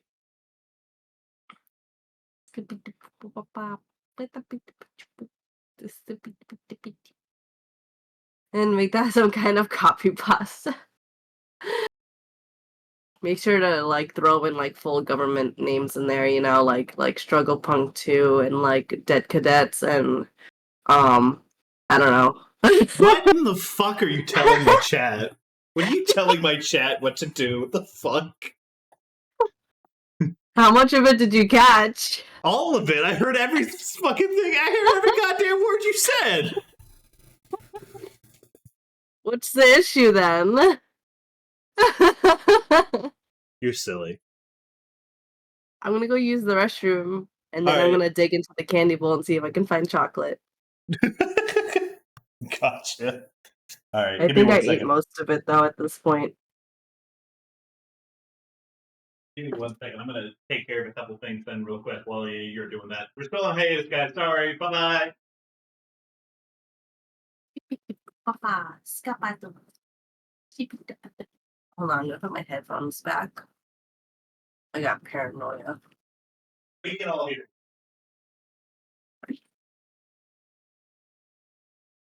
Ah,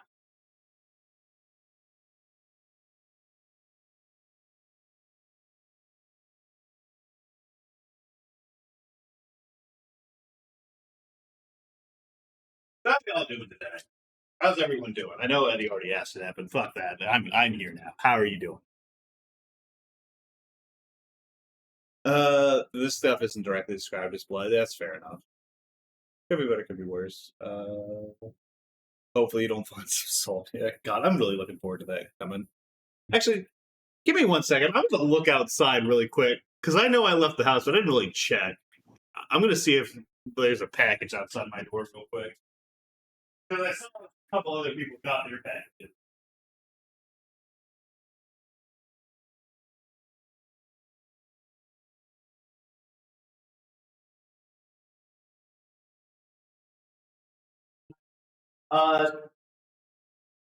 Actually, you know what? I don't know if we've ever really talked about it on content before, but for those of you who don't know, you know how like Eddie and the girls got like some salmiak and like a bunch of other sweetest candy, like finished candies and stuff like that from Template a while back. Well, we're doing a round 2 of that. So a bunch of people are also going to get stuff, myself included, and we're going to be doing basically the same thing that they did, which is I'm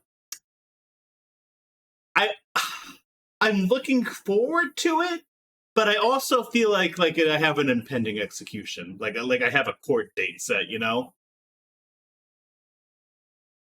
I think it'll be fun, but then again, I just enjoyed the reactions last time. I didn't actually taste anything. I will make sure to have a lot of water, though. I will have plenty to drink.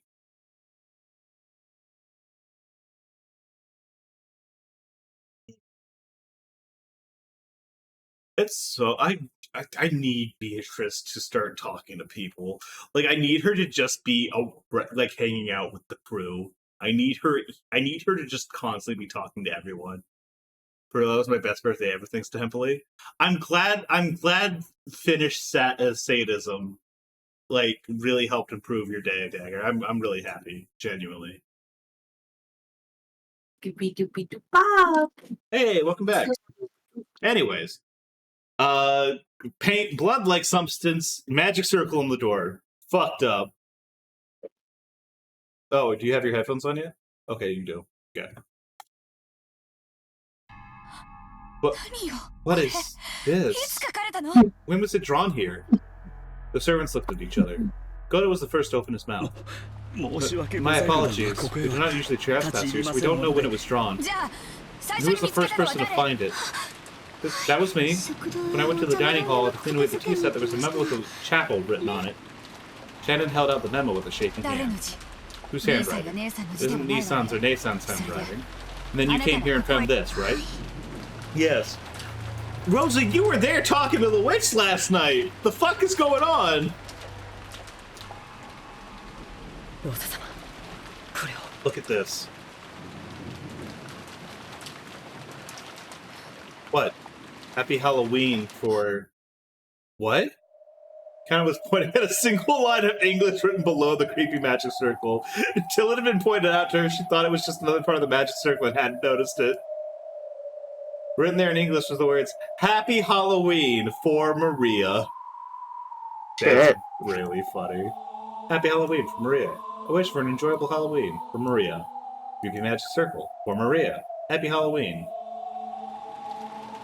The only person who said the words Happy Halloween to Maria yesterday, the symbols match, the Golden Witch Beatrice. What about Maria? The kid should be sleeping with her cousins, right?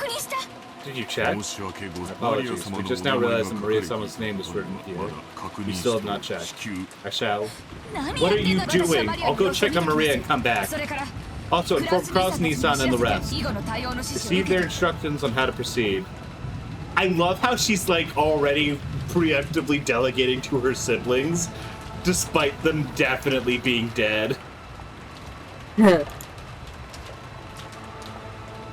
After saying that much, Rosa finally noticed that something was out of place. Her own rank with this family conference was the lowest of the 4 siblings. In an abnormal situation like this, why had she been the only one called when the other siblings hadn't? Even if Maria's name had popped up. Don't tell me, huh? What? Yes, we tried to contact Kraus-sama, but could not find him. Madame was not in her room. Judging by the conditions of the siege, she may not have returned to her bed at all last night. Rosa felt something creepy slowly crawling up her back. Did you check inside the chapel? No, not yet. I can't wait for the loop where like Battler is dead. We did try to check inside, but actually the lock to the chapel is special, so the master key does not work. There's a single key which can open it, but that key is missing from the key box. You didn't want to get any closer. Yeah. She didn't want to get any closer to the door with the creepy magic circle if she could help it. Rosa readied herself and approached, tried pushing and pulling the knob. All she felt was the resistance of the sturdy lock. We searched whether there was a window which we could enter, but I think in order to check inside we'd have to break one of the windows. What do you think? There's no way I could give you approval to do that. It's Father Precious Chapel. I can't do something like that.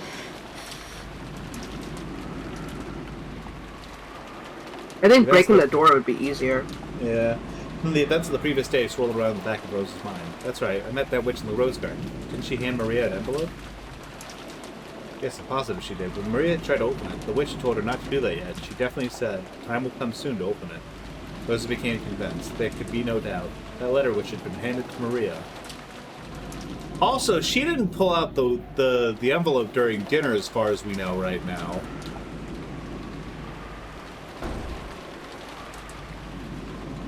Oh, that was the key. Oh, the key's in that fucking envelope. God damn it. Alright, I see what's happening here. I see her first ploy. After dashing back to the guest house, Rosa approached the cousin's room while she hiding her footsteps, softly opening the door and peered inside. From the inside, she could hear the healthy snores of young people. Poor children were all there. Poor children were all there, and Maria was there, sleeping soundly. After heaving a sigh of relief, she entered the room with quiet footsteps. She was Maria's handbag, after Maria's handbag, which was resting on the sofa. She's just gonna steal it. Maria always liked walking around with her treasures. She was probably imitating how her mother always carried her makeup with her. Of course, she was just copying her, so on the inside it was full of junk.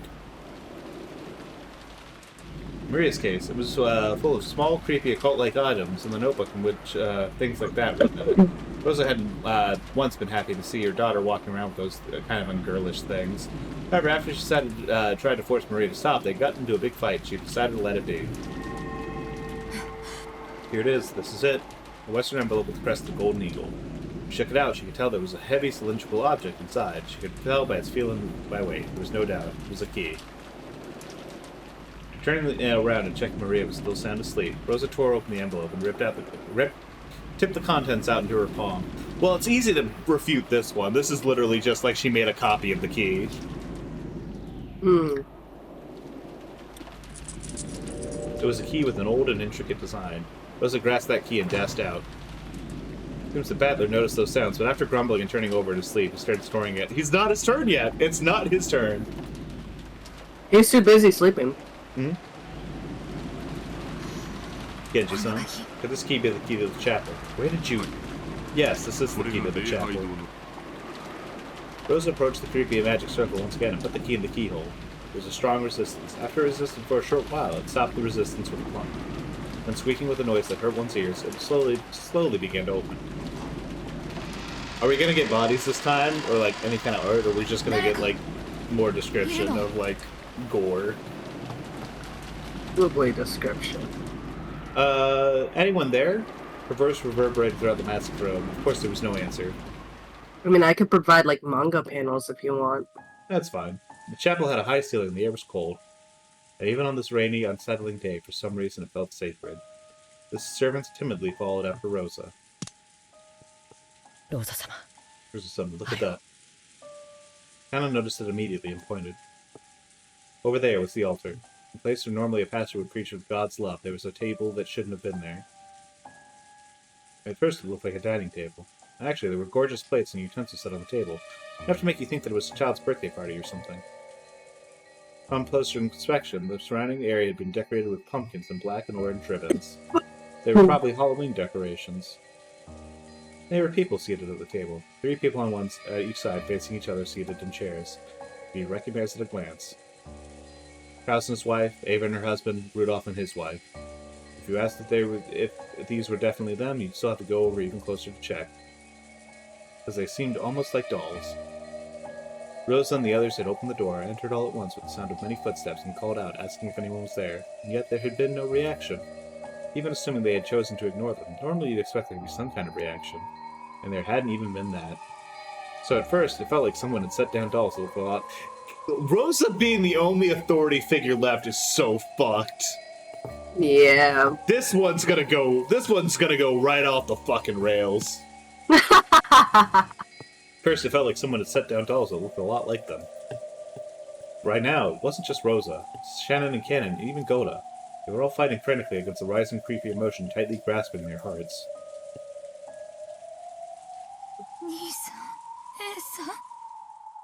Climbed up to the altar, she called out again, but the others gave no reaction. Yes, by now Rosa had accepted it. They were not dolls. She had accepted that that they were those very people.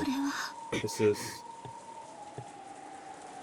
They approached close enough to be able to see clearly what was on the table. Just like their first impression, it looked like a lovely banquet, reminiscent of a child's birthday party. And we thought Nazi with a gun was wild. Rosa with a gun. Oh no. Oh god. She's going to shoot her kid. I got a bad feeling that when she goes full like crazy witch mode, like she is gonna lose her shit. Plates piled up with sweets, glasses with lovely drinks, several ornaments in the shape of pumpkins. They were all decorated in Halloween style, and while it may have been an irrelevant thought at a time like this, she thought it would surely make Maria happy if she could see it. They were seated in front of that table, and it looked like they were sleeping. It was an eerie scene, as though a fun-looking Halloween party had been stopped in time. They're all sleeping? When she approached even closer, she realized the candies were scattered all over the floor. The candies in very fancy wrappings, cookie, fizzy lemon sweets, chocolate. And they were all distributed across the carpet, which was covered with blackberry and cranberry jam. Nope. Blood.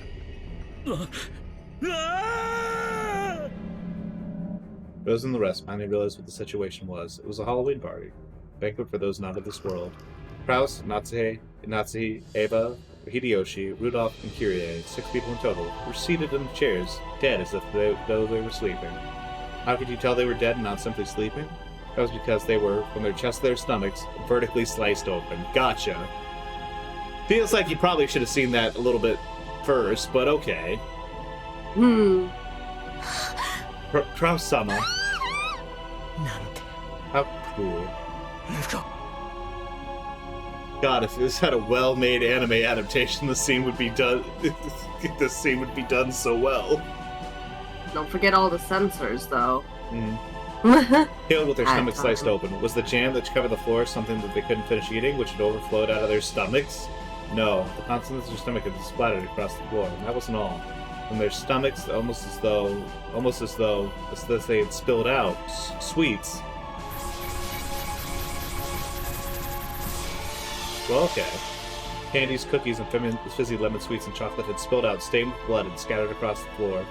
What could have happened to cause this? It was almost as though the inside of their stomach had been stuffed full of sweets, and when their stomachs had been cut, it had all flowed out.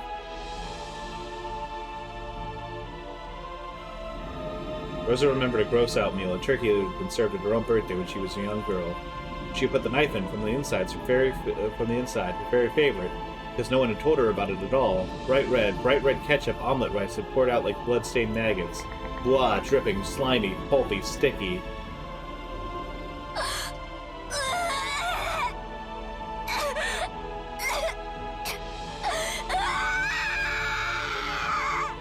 Good job. The trauma for youth was revived. Rosa felt a monster raging inside her stomach as the acid started to rise up. Unable to hold back, she threw up on the floor. They're so fucked.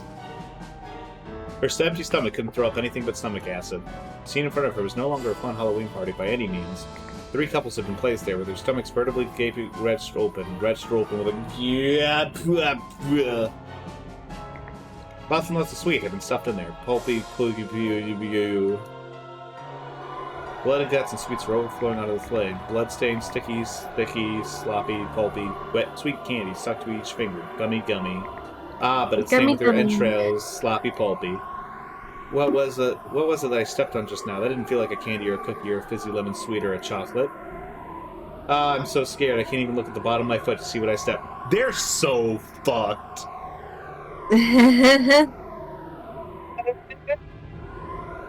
Some Halloween party. It's over. It looked really beautiful, fantastical, and fun.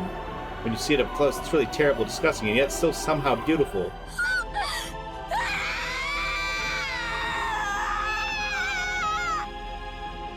Rosa's wild thoughts had tried as best they could to escape her throat, the loud voice that was neither a scream nor a roar. Rosa. This is horrible. Just horrible. Well, that's all. Ambulance, police. Yeah.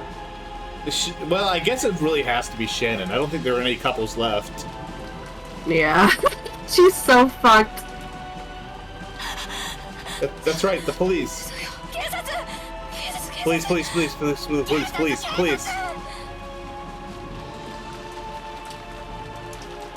The word tied to reality like police hadn't come out of Gota's mouth. Rosa and the rest would probably still have been unable to accept this nightmarish party.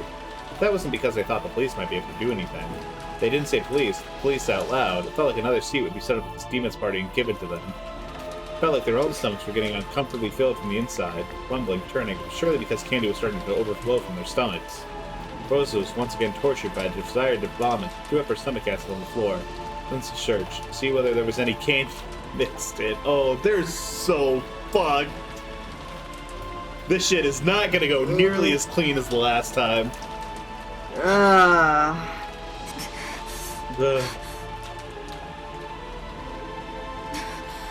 But anyway, this is a crime scene. Rosa coughed violently again and violently spat up stomach acid that burned her throat onto the floor. She realized that by now her whole party had become covered in filthy sweat. Genji-san, Shannon-chan, please ask the father for instructions. Goto-san, get together with Kanon-kun and call the police. And have Dr. Nanjo come here and...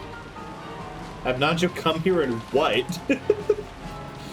It's way too late for medical care.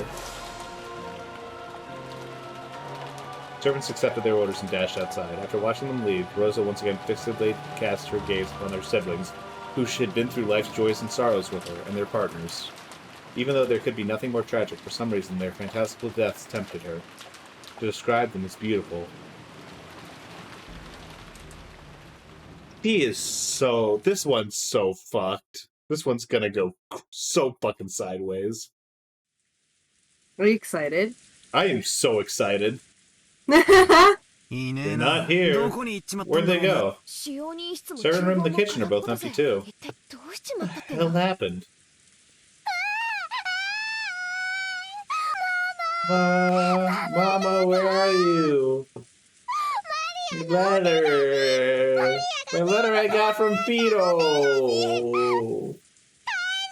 Give it back. Give it back. The fact that she instantly is like, my mom took it. Perplexing. Bother-kun, are you sure it was Auntie Rosa? Oh, okay. That's how. Okay. That's all your fault. I was half asleep, so I'm not too confident. I got a feeling that at dawn, Auntie Rosa came in and pissed around in Maria's handbag. I was just half asleep and assumed that there was some tube of toothpaste or something in Maria's handbag. A tube of toothpaste in Maria's handbag! I bet my ass you dreamed the whole thing.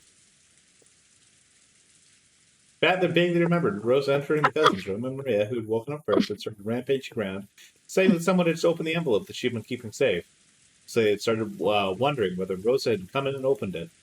A letter from the Golden Witch. I wonder what was inside. Who knows? The envelope was one with the Ushiromiya family crest on it for grandfather's personal use. It's hard to believe that what was in there doesn't have anything to do with the family conference. She hadn't let anyone touch it, but yesterday Maria had bragged a lot about it, the envelope to Battler and the rest. But I remembered it well.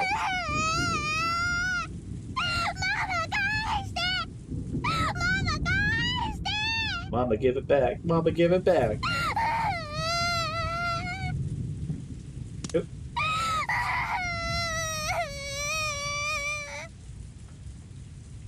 Right, George Aniki, it sounds pretty important. But if it was so important, why did the witch give it to Maria? I don't have a clue. Refreshing morning atmosphere had been completely wiped out by the occasional sound of thunder. It's only natural. Since the time they had woken up, they hadn't met anyone other than themselves. Felt like the mansion had become an empty husk, leaving only them behind. Hey! Anyone there? Answer me! After Jessica called out into the hallway, an answer finally came back. It was from the entrance hall. I can hear you! But something happened! Everyone's clueless. Oh boy. My friend says good luck with this stream. Well, thanks. Also, I'm really glad to know that like I haven't had like K-bit problems at all. I don't have any drop frames. I'm so happy. Oh yeah. Did you do anything to fix that? No, not yet. I was gonna call somebody over this week because I was like a little busy last week with a bunch of other shit. But I might not need to. Cool. I hadn't glanced at it because I was worried. But I glanced at it and it's like no drop frames. It's probably Twitch related. No, it was almost certainly something to have to do on my end, honestly. There was like basically like last time I got like I had Spectrum come out here to like take a look at my internet because it was acting up in like a very similar way. They were like, yeah, so there was like a hole in like your box that like helped manage all like the switches and stuff from like the public whatever. And it was filled with water. And it kind of fucked with a lot of the electronics inside. And then it like had rained a lot recently, and then it did it again, and I'm like, did they not seal that box up? And I was really thinking I would have to call them back, but I was also thinking about switching providers to like a smaller like local like business who does like a fiber operation.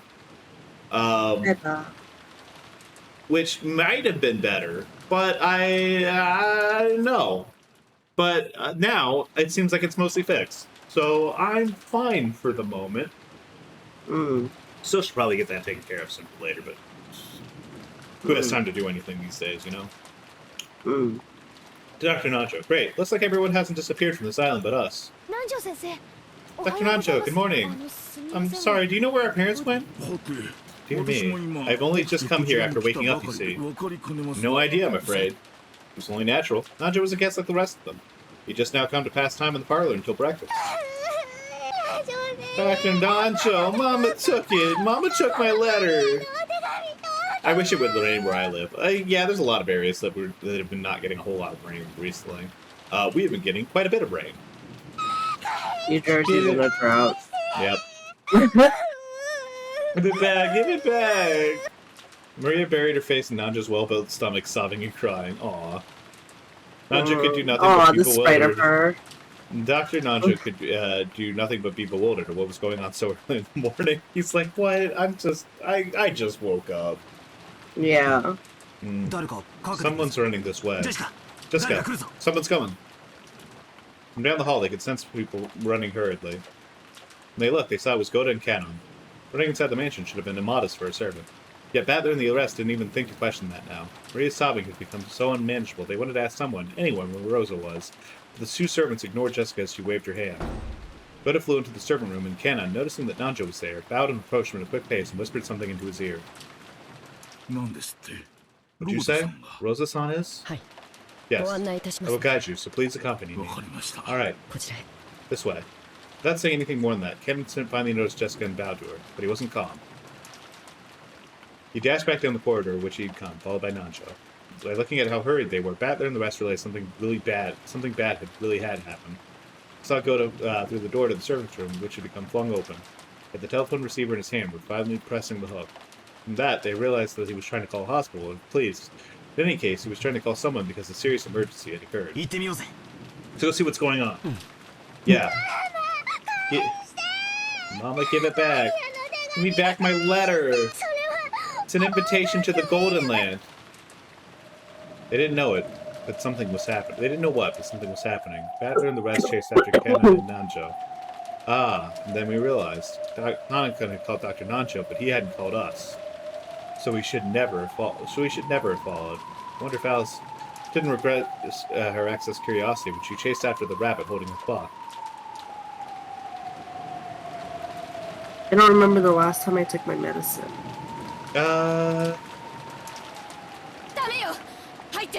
Trying to remember exactly when it was myself. I want to say it was probably like around like 6.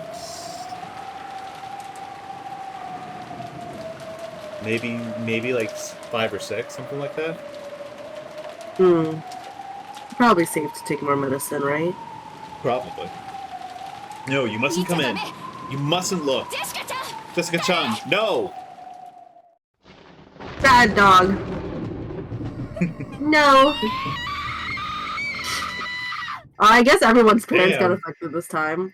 Yeah, everyone, except for Maria, but she's more traumatized by the idea of like her letter Maria being was taken. straight up chilling. Yeah, Maria didn't give a shit. Yeah, Maria gives more of a shit about that letter than she ever did about like her mom dying. Yep. So this is really the worst for everyone.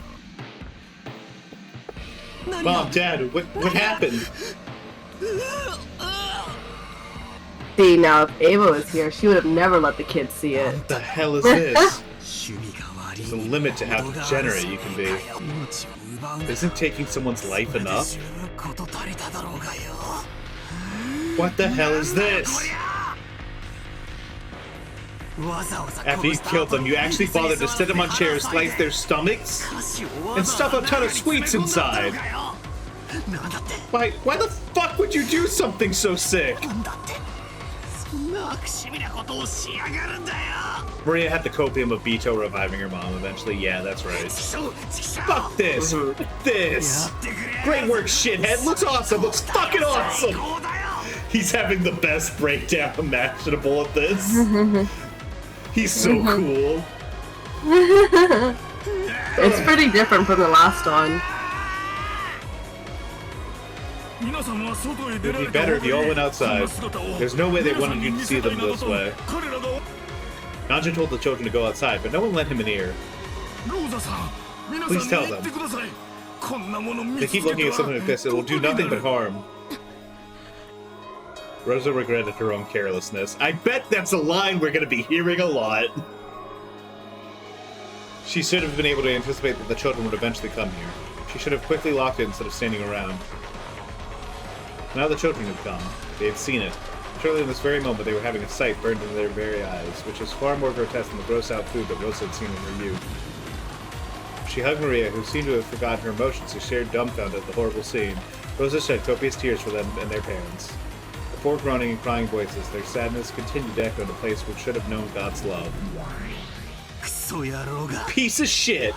Again, another one of those murders.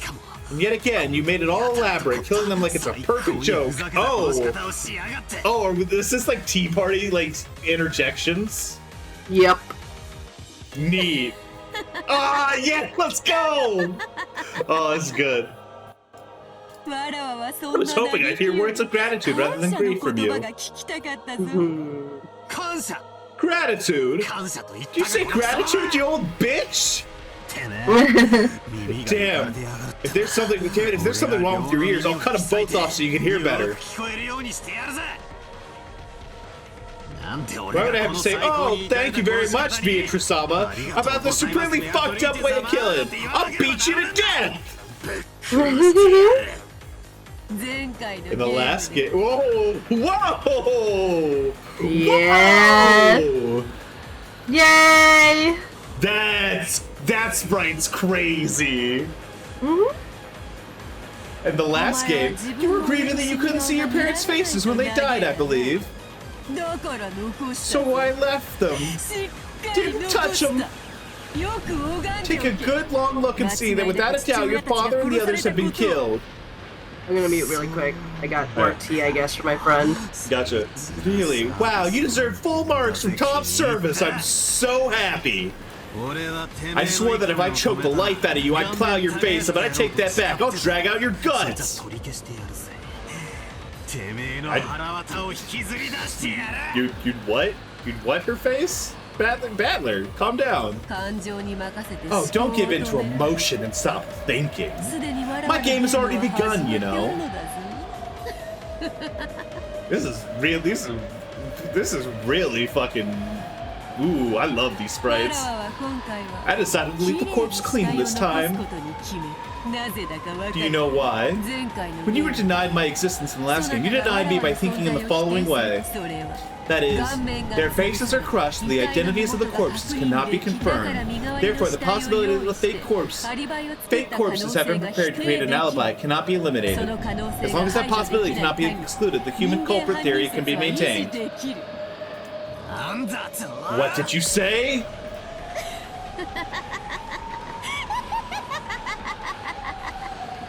Her voice actress does such a great job on those laughs.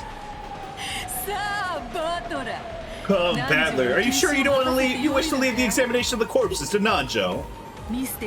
Isn't it traditional in mystery novels for the doctor to perform such an examination to be an accomplice? Then don't leave the examination of Nanjo. Do it yourself. Make completely sure that without a doubt the 6 corpses are the people claiming that they aren't pretending to be dead, that they really, really are dead. To make sure that your father and mother really have been killed by having their stomachs cut open and their entrails pulled out. I suggest you stick your hand inside their stomachs and feel around inside.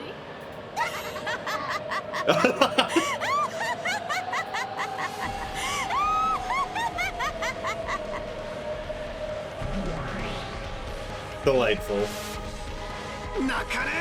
I won't cry. Damn it. Damn it, I won't cry. Battler suddenly yelled. His tears were still dripping down, but as though scolding himself for being girly, he slapped his face several times with both hands. Even so, the tears wouldn't stop. However, he still felt a hot blaze ignite in both of his eyes. Whoever the bastard who pulled this is detestable. Whoever the bastard who is... Jesus Christ, this is phrased weirdly. Whoever the bastard is who pulled this detestable bullshit, I'll make him pay back his debt completely. This isn't the time to cry. Think about what you're gonna do. This is no good. It's no goddamn good at all. If you have enough spare time to cry, then think. This is not the time to be working your lacrimal glands. Alright, calm down. You got a fucking 5-star vocabulary. It's okay, Battler. Rather than pure hatred, maybe it was more of an evasive hatred to blot out his sadness. However, it gave little courage to George and Jessica, who were being crushed by sadness. That's right. Even if we cry, the reality of what happened here won't change. Damn it. Damn it. Damn it. Damn it. Damn it. Damn it. Damn it. What am I supposed to do then? What am I supposed to do for Mom and Dad? Rosa-sama, I have returned. Rosa-sama, what happened with the police? What did they say to do? Did they say when they think they'll be able to get here? Regarding that, it seems that the telephones are out of order. Jessica, get a gun. I also tried the emergency wireless, but perhaps it's the weather, but that isn't working either. What did you say? So you're saying we can't contact the police? It's her. She did something to the phone line and made it so we can't contact the police. When she heard that the telephones were out of order, Jessica immediately decided that it was the work of a mysterious guest. Her eyes were bright red after so much crying and began to grow even more red with rage. Oh! Well, yeah, I guess it's very easy to point a finger in this case. She should. Everyone should get a gun at least once each chapter. Everyone has one gun with one bullet. I think that's a fair way to play this. Yeah, there's not even a room. There's not even any room for debate anymore. I really love how, like, Jessica is immediately like, I'm going to jump on whatever is the most easily convenient theory I've got. She is so, like, normal like that. I understand everything. I know the truth. Who killed Mom and Dad? It's obvious. It's her. It has to be that witch or whatever who came yesterday. I'll grab her by the collar. Damn it, damn it, damn it! Wait! Koda-san, Kanan-kun, go! Yes, milady, wait! Covering her unfocused sadness with anger, Jessica ran outside, torn apart by emotion. Thinking about it hastily, maybe even the mystery guest Beatrice, who had arrived yesterday, was suspicious. However, at the current time, there was absolutely no proof she was the culprit. At this very moment, she was nothing more than a simple guest, and one of many. So Rosa had to make an adult decision, and stop Jessica in her hasty rampage. Go to Kanon realized that immediately and chased after her. But Beatrice, the guest who no one invited to be the culprit? I understand how Jessica feels. I also want to make myself think that. Doesn't matter who, I just want to make someone the culprit and bash them right in the face. Before that, we have to understand things clearly. Who is this Beatrice? I haven't even seen her face. Not the time, Maria. Not the time. You're looking for her face. It decorates that big portrait in the mansion. You still don't remember after looking at it for so long? Come on, Maria. What's so funny in a situation like this? Beatrice is a witch. The ritual to open the door to the Golden Land has finally begun.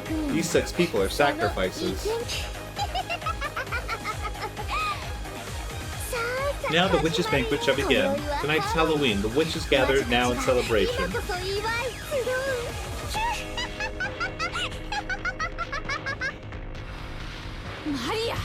How many times have I told you to stop laughing in that creepy voice? Chris found of Rosa slapping Maria's cheek echoed through the high-ceilinged chapel.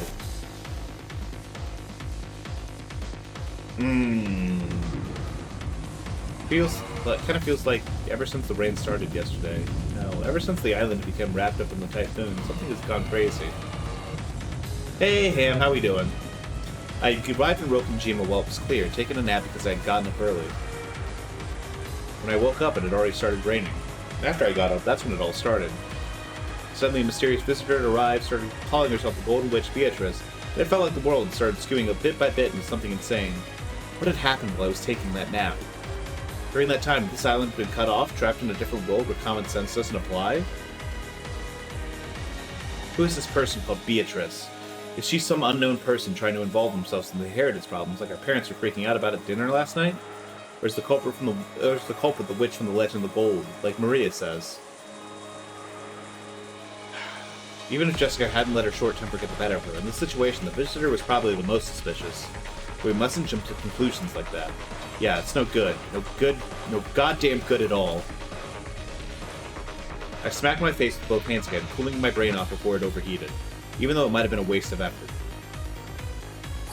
This is one of Grandfather's envelopes. On a tray piled up with sweets that decorated the table, George Aniki found a Western envelope which they had the Ushiro Miya family crest on in gold leaf. It was unopened. Doesn't this mean it was sent to us? If it was something that Dad and the rest read, it should be open. It seems your reasoning is correct. Look, what's written here. It says, to those who remain. Is this a letter the culprit left here? It is going to be interesting to see the kids take more of like an active role in the investigation, sort of everything going on, because Natsuki was like such a an authoritative force among the kids that I don't think Rose is going to be able to replicate at all. Like, she's too close to them in age. What's inside? Aniki, let's open it. After nodding silently, George Aniki opened it. See, at this point, Natsuki would have stepped in and stopped them, and they would have listened to her. A folded letter came out. I'll read it. Welcome to Rokkenjima, ladies and gentlemen of the Ushiro Miya family. I am Beatrice, the alchemist for this family, under the employ of Kinzo-sama. That letter really was a joke. This Beatrice, who called herself the family alchemist, had announced that she was collecting the gold she had lent Grandfather along with interest. Oh, this is the letter that Rosa had gotten the previous, that had been read out previously. And that interest was everything that Grandfather had created. So this tragedy was right before our eyes. As this paragraph was read aloud, it clearly wasn't referring to just the wealth that Grandfather had built up. It was literal. Everything that Grandfather had given birth to. In other words, all of Grandfather's descendants were included in the interest. Batshit insanity. What a screwed up contract. So their lives are the interest for gold, are they? That's like a deal with the devil. Is that how you pretend to be a witch? Real goddamn funny. Special clause. However, if someone is able to discover the hidden gold of this contract, Beatrice must abandon these rights for all time. Ginzo-sama has already publicly displayed the location of the hidden gold within the epitaph under my portrait. So it's something like this. The motive for these murders was collection of interest. The condition for stopping them is to find the hidden gold she gave to grandfather, is what it said. Meow. Hello. So I think we're gonna hit a good stopping point real soon. Yeah, that's fine. I was like kind of looking for a spot. I knew I wasn't gonna leave off on like the hey, we gotta look at the bodies. Yeah. No, it's coming. Alright. So this is a letter of challenge from the witch. Break the ciphertext describing the location of the hidden gold if you can. And saying that if we can't, the collection of interest will continue as planned. I'll beat you to death, no problem. Butler-kun, look here. The table had been full of sweets. So even though they had been right in the open, they assumed we had assumed they were just sweets. I mean, come on, you find stuff like this a lot, right? Shit! You know, boxes of chocolate shaped like gold ingots. These are not boxes of candy. They're the real thing. There's real goddamn gold bars! Describe the crest of the one-winged eagle. I've heard Mother talking about this before. This is a gold bar from the legend of grandfather's gold. Gold ingots, 3 of them, weighing a full 10 kilograms each, were piled up in the very center of the table. It was right where the cake would be placed if it was a birthday party. In other words, this is without a doubt the birthday cake of the party known as the family conference. These really are 94 purity... these really are 4 nines purity ingots.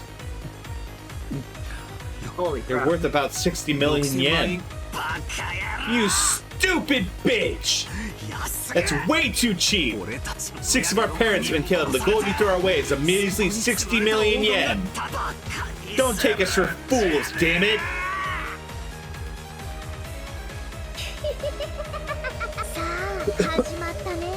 So it's begun, Beatrice. It's not like anyone can solve this riddle anyway. Obito, you will definitely win. Hurry up and open the door to the Golden Land and take me away. Rose is about to beat this child to death. I can't believe it. Yep. Yeah, okay. There you go. Hey, there we go. God, remember when they had to explain to Maria that monies could be used to buy goods and services in the first timeline? Yep. I don't think she's going to do that. I don't think she's going to become calm. No. In fact, it's only going to be way worse up from here on out. It's really going to be fucking. We're really going to be. This one's going to go real wild, real quick. There is not a figure that anyone can turn to here. So, what you think of this chapter so far? Now that we reached the first night.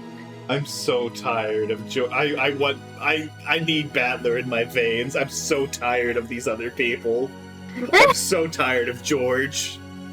I like Shannon, but so much of her is just George. Yeah, it sucks.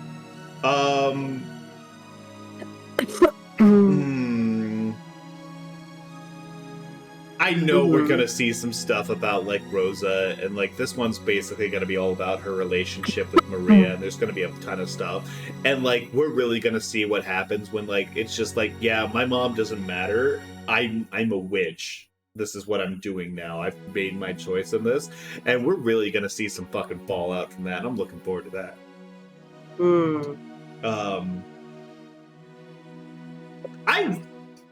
I'm kind of excited for the chapter, or for like the episode where like we see more about like Rudolph and his relationship with like Battler. Because like I'm like 99% sure we're not going to be getting anything this time around. Just because like, you know, they're dead. Yeah. Poor Rudolph, second time. Yeah. I mean, like Krause is also dead for the second time, but who gives a shit? Who gives a fucking shit about Krause? I don't even think Krause has anything going on, honestly. Like, I genuinely think he's just like an asshole and like kind of sucks at business. Yeah. I am glad that there's one character who's just like, yeah, surface level. That's all you get. That's all that's going on with Kraus. There isn't anything deeper here. Yeah. That's the Like, only thing he provides to the like- table. Like everyone else has like a rich thing going on, and like there's own like multifaceted like stuff happening, and it's just Kraus is like an asshole. Great. God, I like the more like I tell you what, having gone through that first one, I still have to think to myself, poor fucking Jessica. She is alone in this house with a couple servants. The only boy her age that she regularly interacts with is like someone she cannot date because he has too many mental illnesses. And also the power dynamic.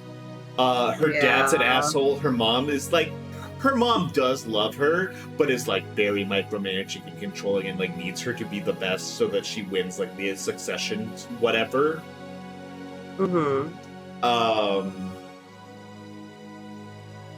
And like it just sucks. Like everyone else gets to live a relatively normal life. Like George is like the most normal of all of them, and Battler's not. Honestly, Battler's not too far behind him. He's like very casual, but like it's kind of a miracle that she turned out as well as she did. Yeah, it really is actually a miracle that she's so like such a normal teenage girl. Let me see. I'm going to see if I can't raid Noro. Maybe they have raid.